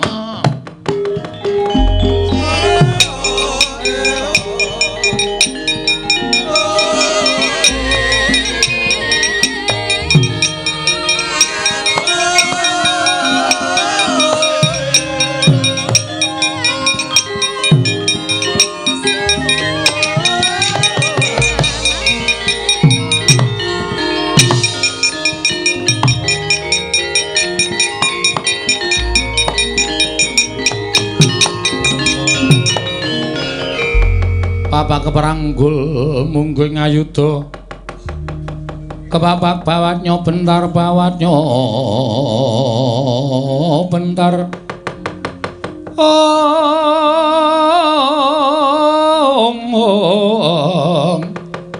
kebabaknya mungguh ngalogo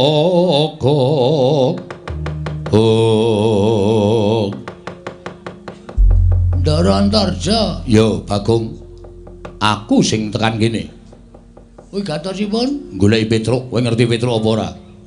Ngertos. Korene. Oke. Terus? Sing digoleki kowe kok. Wah, jan.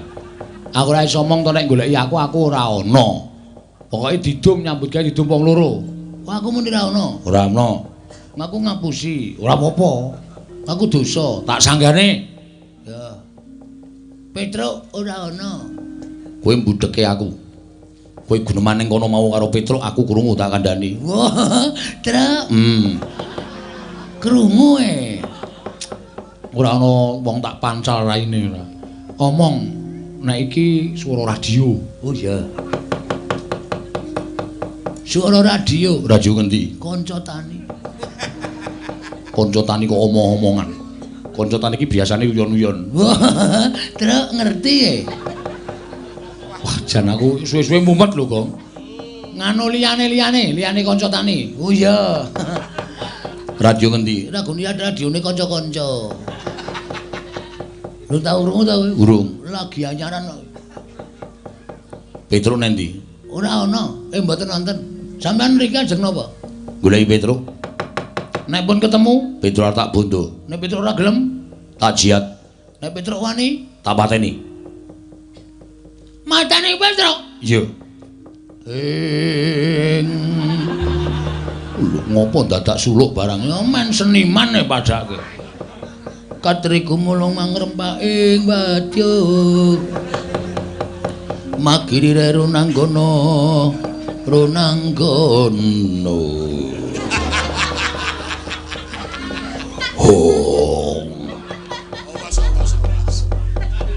Suluk ora pethoke kok. Sing penting wani. Petruk tok wenehke apa ora? Ora. Anggepe apa? Petruk iki kakangku ejo. Lho. Go piye? Jenengmu napa? Antarja. Tundang Jo ora gelem. Kon ngundang Antarna piye? Busine nggo nendi?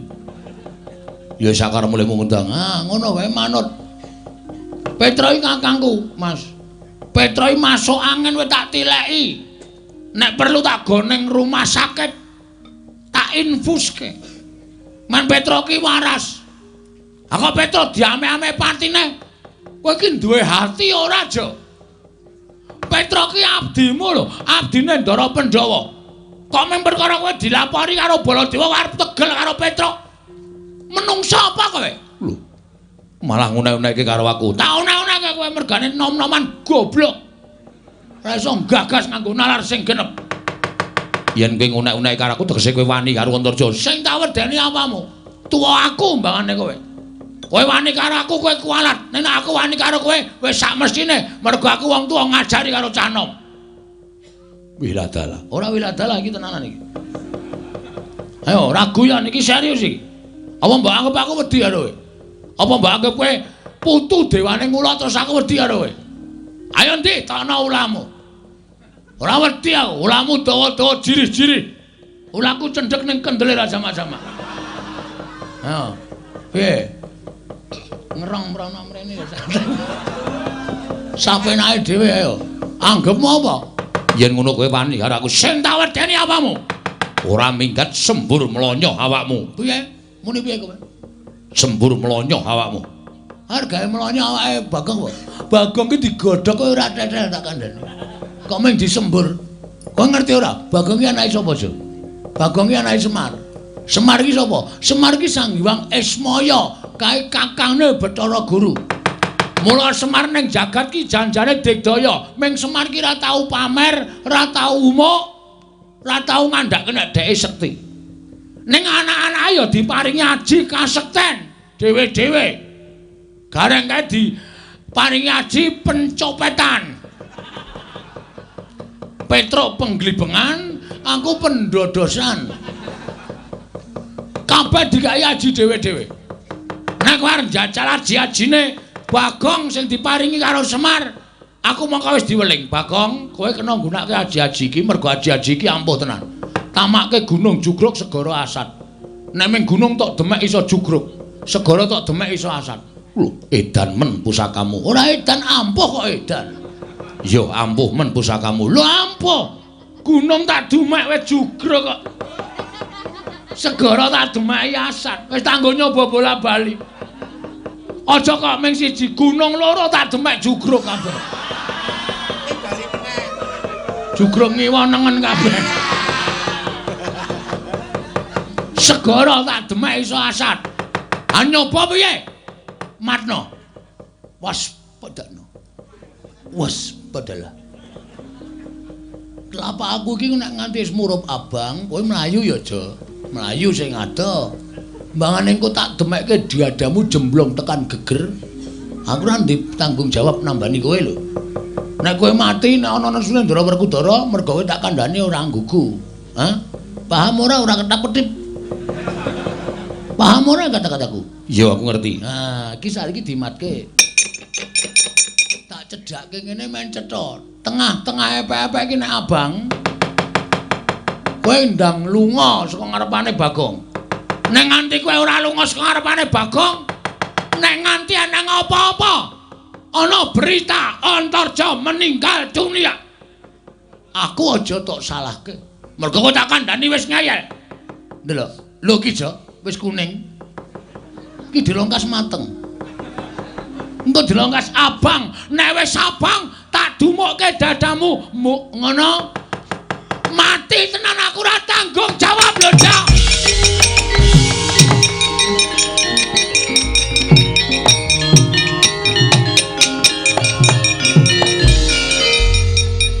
Tok apake, Gong? Tak apusi. Kok saka kono kaya bungok-bungok banter banget. Ae. Li ngapusi piye? Tak apusi epek-epekku ki matno, abang apa ora? Lho, kok glelek duwe epek-epek abang barang. Apa tekan sesuk sore ya ora abang-abang. Wong jenenge kowe ngapusi kok. Aku dadi kono percaya, sajake epek-epekku iso malik tenan tur ning mbuh dayane apa. Mripate Antarja saya mendelik terus tamakke kowe brubut ngeleng ya terus. Tak uyuane ya. Aja. Kaya jangkrik wae terus metu ora. Engko nek anu, wah ampuh tenan e. Heeh. Gong, ana sing joget-joget kae sapa kae? Endi? Kae. Angguk. Udu. Kae lho. Heeh kae. Lho ngono lho kae. Oh, ta. Ana sing pentas angguk Abimanyu ora iso mabur ngono kae.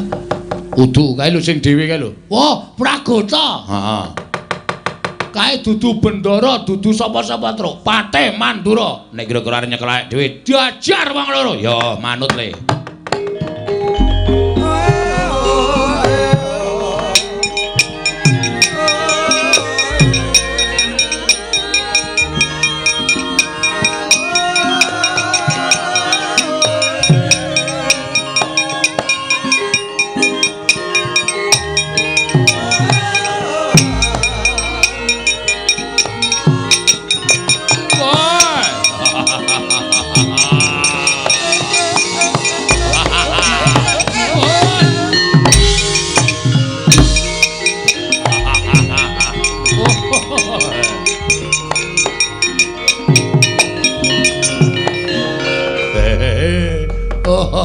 Laidan Petro nggih Ndara Praguta ya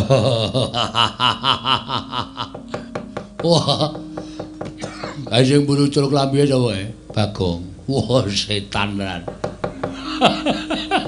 buaturan ditata krama nganggo trening abang leteke ra jamak-jamak taleni kolor putih kaya awake api-api ora tau wadus meko kaya ngono. Wah, waduh, glelenge ra jamak-jamak. Wah, lengane ditato ula. Wah, kaya apotek. Aneh-aneh wae. Nek aku ngomatke Bagong ki pancen wong ya lucu tenan. Rupane kaya ngono, ngayale ora jamak. Aku ki perang kok malah guyu terus. Liar perang sok kapan.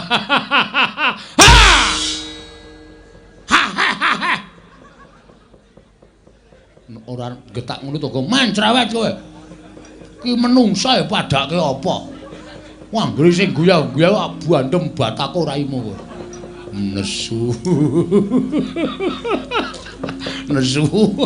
Getak ya ora galak malah lucu. Untune iki dijabutke. Wong getak kok untune somak. Untu marpotol apa, Gong? Kok dijabut nganggo lho. Nganggo apa jenenge? Benang kae lho. Benang taleni terus kon narik cah cilik. Tau tak coba copot sak gusine, Truk. Ah gusine apa pasangan apa piye? Ah karang ya wis tuwa. Gusi ki ra ya. Aku sekulina dinggo. Dadi kendro gusine. Ndara Praguta, ya. Ajeng napa? Nyekel kowe. Wah, cekak aos, Truk. Langsung wae. Cekelen nek gelem tak jotosi ngono. Cekelen nek gelem tak jotosi. Wah, lah setan, kowe demit. Wani karo Patih Mandura. Sing tak wedeni apamu? Wah, ora minggat kok candak mergane patimu. Kene, mergane kowe rasa omong terus. Aku tak omong dhewe. Ya, ya ora nesu terus. Senyum to, moh. Ora, senyum. Untumu ki lho dicabut ki lho. Ngomong kiwir-kiwir ki ra risi wae, Gong. Ora malah apik kaya kanggo mong iso ngono kuwi. Engko nek kelek mbok men malah ra wareg selawase. Mati dening aku panggawa tak ayoni Ndara Praguta.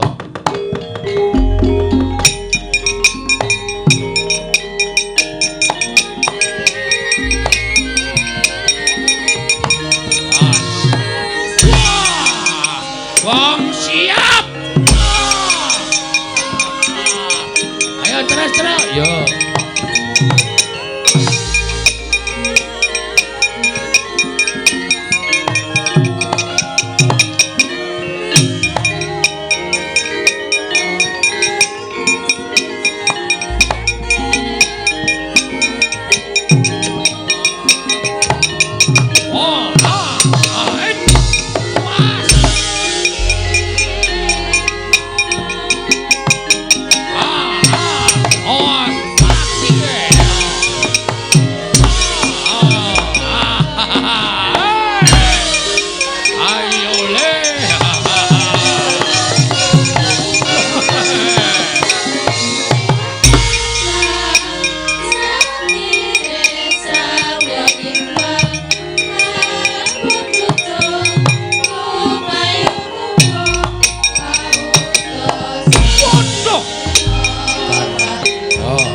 Mentuk palu gedene semono kae.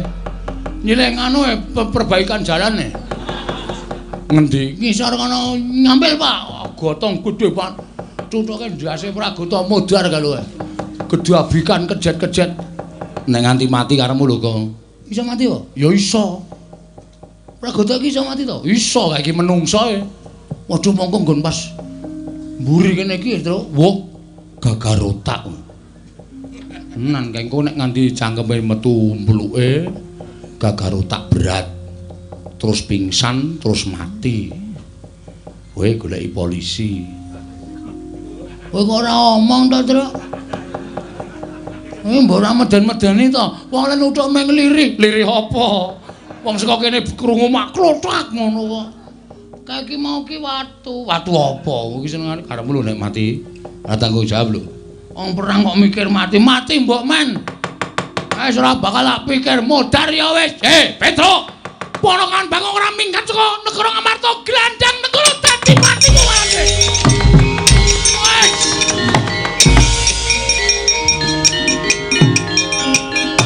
Manus mari jajalan sepertane bone krisanan.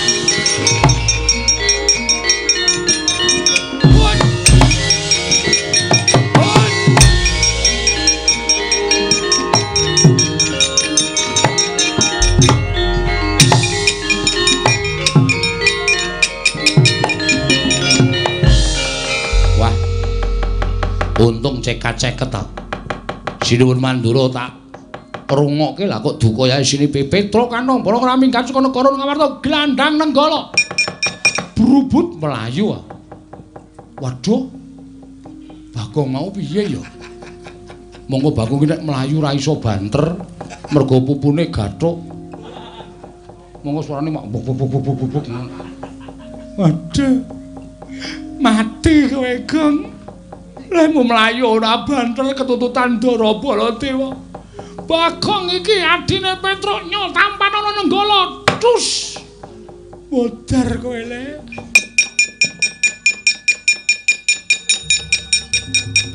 Lho. Iso slamet, Gong. Asem aku ngojek e. Lho. Ngojek? Ora iso mlayu kok. Oh ya syukur nek kowe ndek ide ngojek. Kowe klepat melayu, aku arep melayu, wis ketinggalan adoh. Ana ojek cecek tak cengklaki. Oh. Wah, melayu kok. Wah, sing ngojek iki tuwa. Montore Yamaha 75. Ayo. Dadi ming suarane tok sing seru. Wah, mlakune ming 20. Masa ojek dicelip Baladewa? Baladewane nyelip bedhiagang ora to aku merem karo ngekep tukange ojek. Helme tak nggo. Oh. Oh, to tak walik helme. Sing ketok cengelku dadi ra weruh rupaku. Ha iya. Slamet yo wis, slamet. Yo bali yo, Gong. Ha? Ayo bali saiki wis wancine bali. Nek maju modar. Jare kowe wirang karo mati, pilih mati. Ha terus? Ha terus ngapa iki? Iso ngalake anak-anak Pandhawa kok bareng kono bantongane metu kok kene bantongane ngejak mulih. Ora gayeng iki. Ha terus maju terus. Aku mati nek maju. Ingat. Mati utama langsung swarga. Mergo kowe mbelani bapak. Oh iya ya. Wis malah tentrem ning swarga, Tru. Ora usah ngliwet. Ora usah nggodhog wedang apa-apa kebutuhan dicukupi karo widodari. Ora digoleki mendring. Ha iya. Aku iki bangeten ember barang ya kredit kok ya. Ora wong ora duwe kok. Wis ben sak arepku kok ya. Wis modar wae ora apa-apa. Lho, dengkulmu mlocot ora. Nek ngono terus iki piye? Wis rasa wedi, kowe tak sangoni gaman, Majwa. Asli to aku ora goro. Bapak bangga denganmu. Nek nganti kowe mati, kok jasadmu tak go mulih karo bapak dipendhem ning Taman Makam Pahlawan. Iki Petruk sing belani karo bapak. Dikai gendera kaya pahlawan sing wis gugur ning Madyalaga. Oh iya, Kang. Oh iya, santai wae. Wis dadi Taman Makam, wis dipendhem ning Taman Makam Pahlawan, matimu petuk widodari ning elek-elek. Ya men. Elek-elek ya men. Munggah ning kayangan. Mandi ning swarga. Golekno gaman. Hah? Golekno gaman. Arep ngopo? Arep maju. Ngono kuwi cah kendel e. Mati kok wedi. Apa? Oh, HP ku mati tak ces urip meneh kok. Aku nak HP, aku menungso e. Oh iya, Ding. Yo, majune terus. Kok bendo? Apa? Milihmu apa omong? Sing ndi iki tenggoloke ya ganti. Aku memang kurang manut piye ta, Tru? Ya, sewake ngene bakul glugu. Ha iki rada gleleng. Ha iya. Cacah Baladewa. Heeh. Pres wis dadi sewalang-walang. Nek ra aku mati sik. Mulane kowe ndisiki aja keri. Oh iya. Titip dompetku, Gong. Hah? Titip dompetku. Kekno bojoku ya. Engko nek nganti aku 3 dina ora bali, kon nyelameti 3 dina tekan 1000. Aku mati, ngono wae. Oke. Ya. Anakku sing barep lanang kae wis arep lulus SMA. Sesuk lebokno ning perguruan tinggi. Lah sah tinggi-tinggi kok nek tiba ngrekoso. Ku sik perguruan tinggi iki lho, fakultas. Kowe iki piye ta terus sekolah tekan SMA kon fakultas. Fakultas kuwi jurusan. Kenek, udu. Pokoke ngono universitas. Oh lah, maksudku ngono kuwi ora sing intelek omongane. Oh iya. Wis kono maju kono? Ya. Taman iki ya kon. Taman yo gradi cengele Baladewa. Tugel-tugel gulunge cacah-cacah. Ya. Mutilasi. Ya. Ayo, Amos Suramrata, Jayawrata. Imbang yen padha-padha ya iki grajiku tampan ana legane.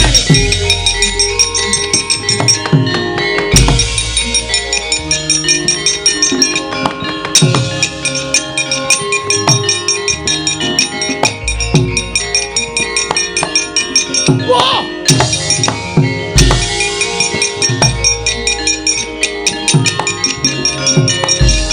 Wah, parusmaning jajaran iblis larat menungso ora tataran.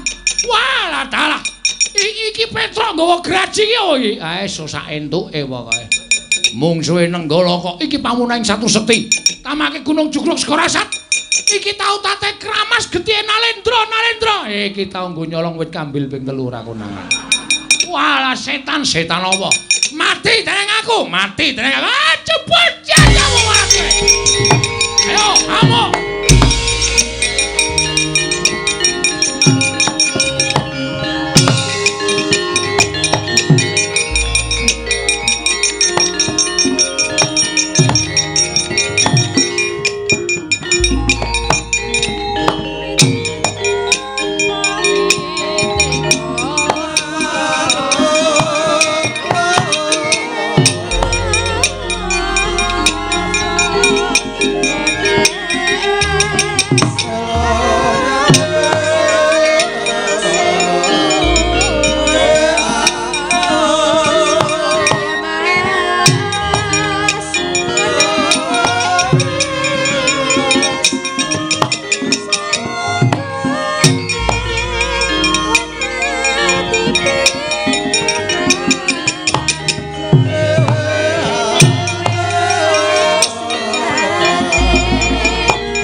Sandya bala Pandhawa mbiya gumulung mangung sireng sata Kurawa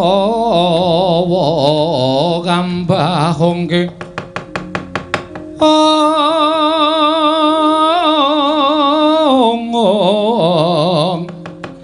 kambah hongke Surakati merut layut sagung Ratu Yai kula nyuwun pangapunten sewu-sewu rapatanipun ingkang raka tadah wadana ngantos kula mboten saged amambengi kamurkanipun Koko Prabu Mandura wekasan mboten saged dipun silaki dados sing panca bakah antawisipun Petruk kaliyan Koko Prabu Mandura Koko Prabu Mandura mboten saged angampah mubal babaling karepson wekasan ngeliga Kyai Nenggala Petruk kenging Kyai Nenggala kendhang kapracondhang kontal kaprapal samangke mboten dipun mangertosi wonten pundi papan pernahipun Petruk tasih gesang menapa sampun pejah Koko Prabu mestinipun mboten mekaten lampahan ingkang dumados ngelingi bilih Petruk menika Panakawan Padruka piyambak nggih Yai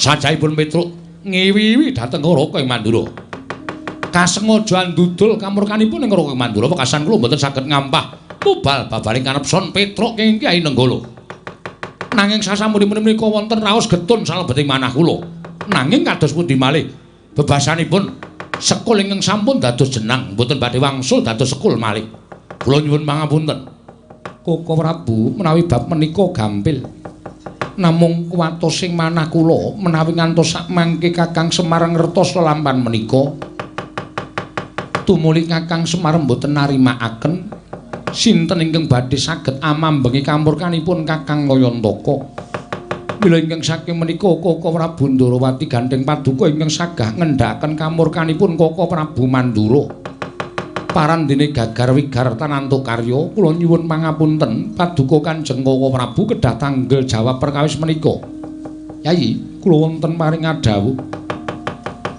bab tanggel jawab kula mboten badhe selak namung wonten sukune lan ing penggalih paduka Yai Prabu kedah paring pustaka jamus miyang jimat lima sada mesakaken dhateng kawula kula ingkang nandhang pagebluk kepareng maringaken pustaka jamus lima sada tumunten kula badhe maluyakaken negaring Ndarawati mangke menawi Ndarawati sampun ketingal padhang tumunten kula badhe ngunduraken pustaka jamus lima sada wonten negaring Amarta lan ngupadi wonten pundi dunungipun Petruk saestu Koko Prabu Yai kula mboten badhe wantun atur lamisan paduka Yai Prabu Ngamarta menawi kula mekaten dinten sakmangke monggo pustaka jamus lima sada kula aturi nampi nanging menawi mangke negari Ndarawati sampun ketingal padhang kula suwun pustaka kakunduraken wonten negari Ngamarta lan paduka Kanjeng Koko Prabu kepareng mangupaya wonten pundi dunungipun Petruk oh inggih ngestaken dawuh Koko Prabu Mandura nggih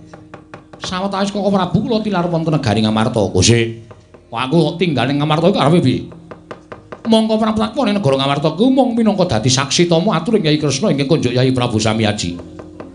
Koko Prabu leres ngendikanipun Koko Prabu Mandura, kula nuwun pamunten kula badhe munjatrosanipun Koko Prabu Mandura. Mangke menawi negari Ndarawati sampun padhang kula ngunduraken pustaka jamus lima sada sinambi amethuk paduka Kanjeng Koko Prabu. Ngono Kresna. Inggih. Ya. Yen pancen kaya mengkono aku mengkari manut. Mila klaturi lenggah sawetawis wonten negari Ngamarta, Yai Aji wonten dawuh. Pusaka kula aturi maringaken. Lan sakmangke kula nyuwun pamit wangsul dhateng negari Ndarawati. Koko Prabu monggo kula aturi nampi. Namung sembah kula ingkang nderekaken jengkar paduka Kanjeng Koko Prabu Ndarawati. Koko Prabu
sinayeng manggelung mintonaken Dewi Kramanira kang kumitiraning asta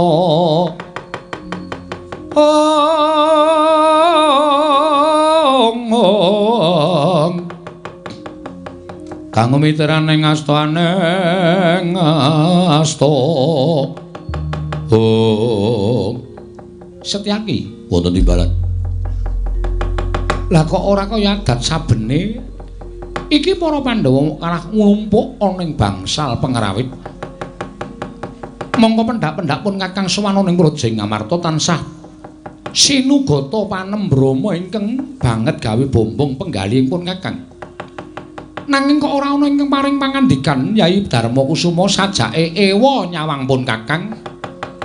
Werkudara gligaping paningal kaya ora tajem. Arjuna ya semono uga tumungkul ing Kisma. Kok Prabu? Nggih. Wonten menapa menika? Gusik. Kowe kok dadak takon ana apa iki? Sirmu piye? Lagi wayahe Prabu Ndarawati mungkur saka negara Ngamarta. Nalika semono kowe sowan ana ing Praja Ngamarta nganti kalawan pun Kakang. Pun Kakang tok dadekke saksi tama bakal atur Risyadi kunjuk Yai Samyaji. Ngandhake enten negara Ndarawati ketaman pegebluk. Mula pun Kakang mbok kanthi dadi seksi nggone Siadi bakal nyuwun kampil pustaka Jamus Klimasada. Barang Siadi nampa pustaka Jamus Klimasada pun Kakang ndok tinggal ning kene. Alasanmu engko yen wis negara Ndarawati katingal tentrem, aku tok pethuk saka negara Ngamarta. Lah kok saiki kowe bali mrene iki arep piye? Ya aja gawe bingung atiku lho Kresna. Setyaki Wonten timbalan. wis kecandhak saiki. Barengipun iki mesti ana Surya kembar. Mboten ketingal. Wis tak uruse dhewe kok rasa melu-melu Setyaki. Nggih, ngatus-atus kok Prabu. Yayaji. Kula nyuwun pangapunten. Paduka Yai Samyaji kula aturi lenggah ingkang langkung sekeca. Werkudara tentremna rasamu ya. Ora usah bingung. Kok Prabu? Nggih.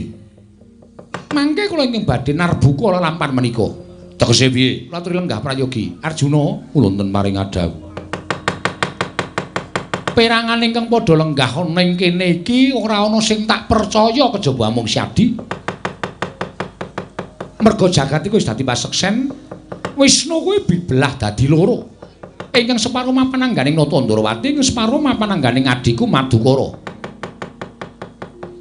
Mula upama pun Kakang kuwi kembang Siadi sarine, pun Kakang kuwi geni Siadi urupe, dadi ora iso dipisahake. Janaka wonten dawuh. Marata nggunakno permana jati. Nggunakno netra batinmu ingkang cetha Yayi.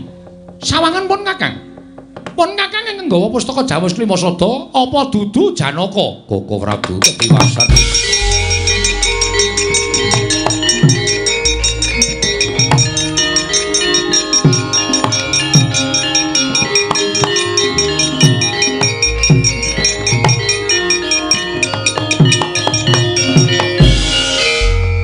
Boten kinten babar pisan bilih negari Ngamarta kedatengan Durjana ingkang membuh paduka Kanjeng Koko Prabu tumuli nyidra pustaka Jamus Miang Jimat Klimasada. Wonten satunggiling Durjana ingkang saged marajul saka sela-selaning garu nindakaken telik Mangendrajala Koko Prabu. Werkudara, Nggih. krungu to? Ya. Koko Prabu mireng? Ya, aku ngerti. Lah iki terus piye? Lah yen ngono jebul sing nggawa pustaka Jamus Klimasada mau dudu Yai Kresna. Arjuna seksinipun. Menapa Koko Prabu badhe tida-tida lan aturipun kadang kula panengah? Ya ora. Ning lah terus le rampung piye kahanane kok dadi kaya ngene? Werkudara kowe aja meneng wae Werkudara.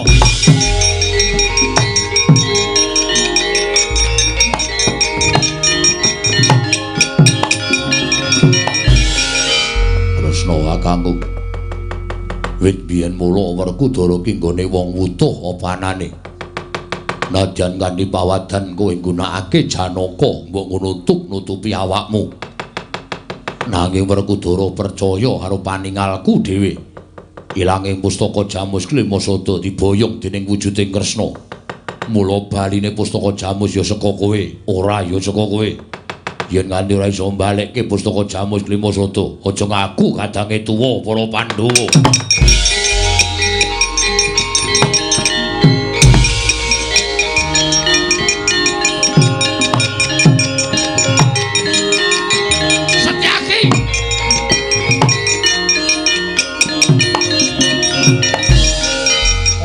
Barang Patu kok digondheli Kresna, kula wonten maring adhawuh. Tak pikir-pikir Werkudara ki arep wong mloho ning ucape sarwa bener. Mula aku ya ngertine sing nggawa Ratu Ndarawati wujude Kresna. Yen nganti sira Yai Prabu ora iso nemokake meneh pustaka Jamus Klimasada, kowe padha karo memirang karo pasuryanipun Kakang. Memirang karo kadangmu tuwa Mandura. Prabu Baladewa, mbok gawe isin negara Ngamarta. Ora iso nemokke aja ngaku dulur kunom, Pak.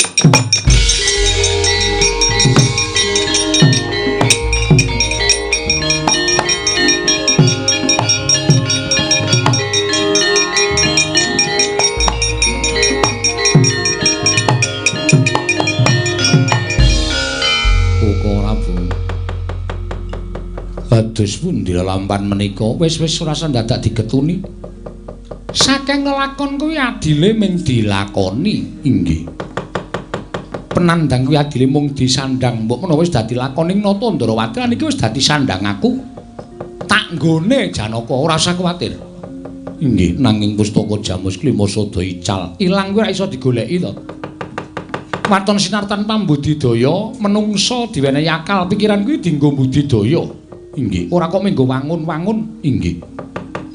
Semono uga Janaka tak jaluk sesuk meneh sing tanggap ya Yayi Barang Paduka. Semar kuwi samar, kae ora iso digagapi nganggo. Ya kuwi nalar sing ganep.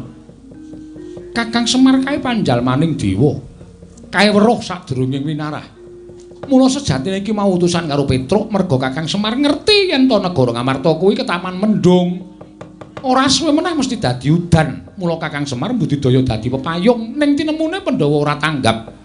Samengko mendung wis dadi udan, malah wis banjir ana negara Ngamarta. Barang Paduka, ayo budal ning Karaka Dempel. Wonten menapa nyuwun dawuh Kakang Semar. Lan nyuwun pangapura dene para Pandhawa kurang tanggap. Koko Prabu ngestaken dawuh karo pun Kakang bareng semonggo kula dherekaken Koko Prabu.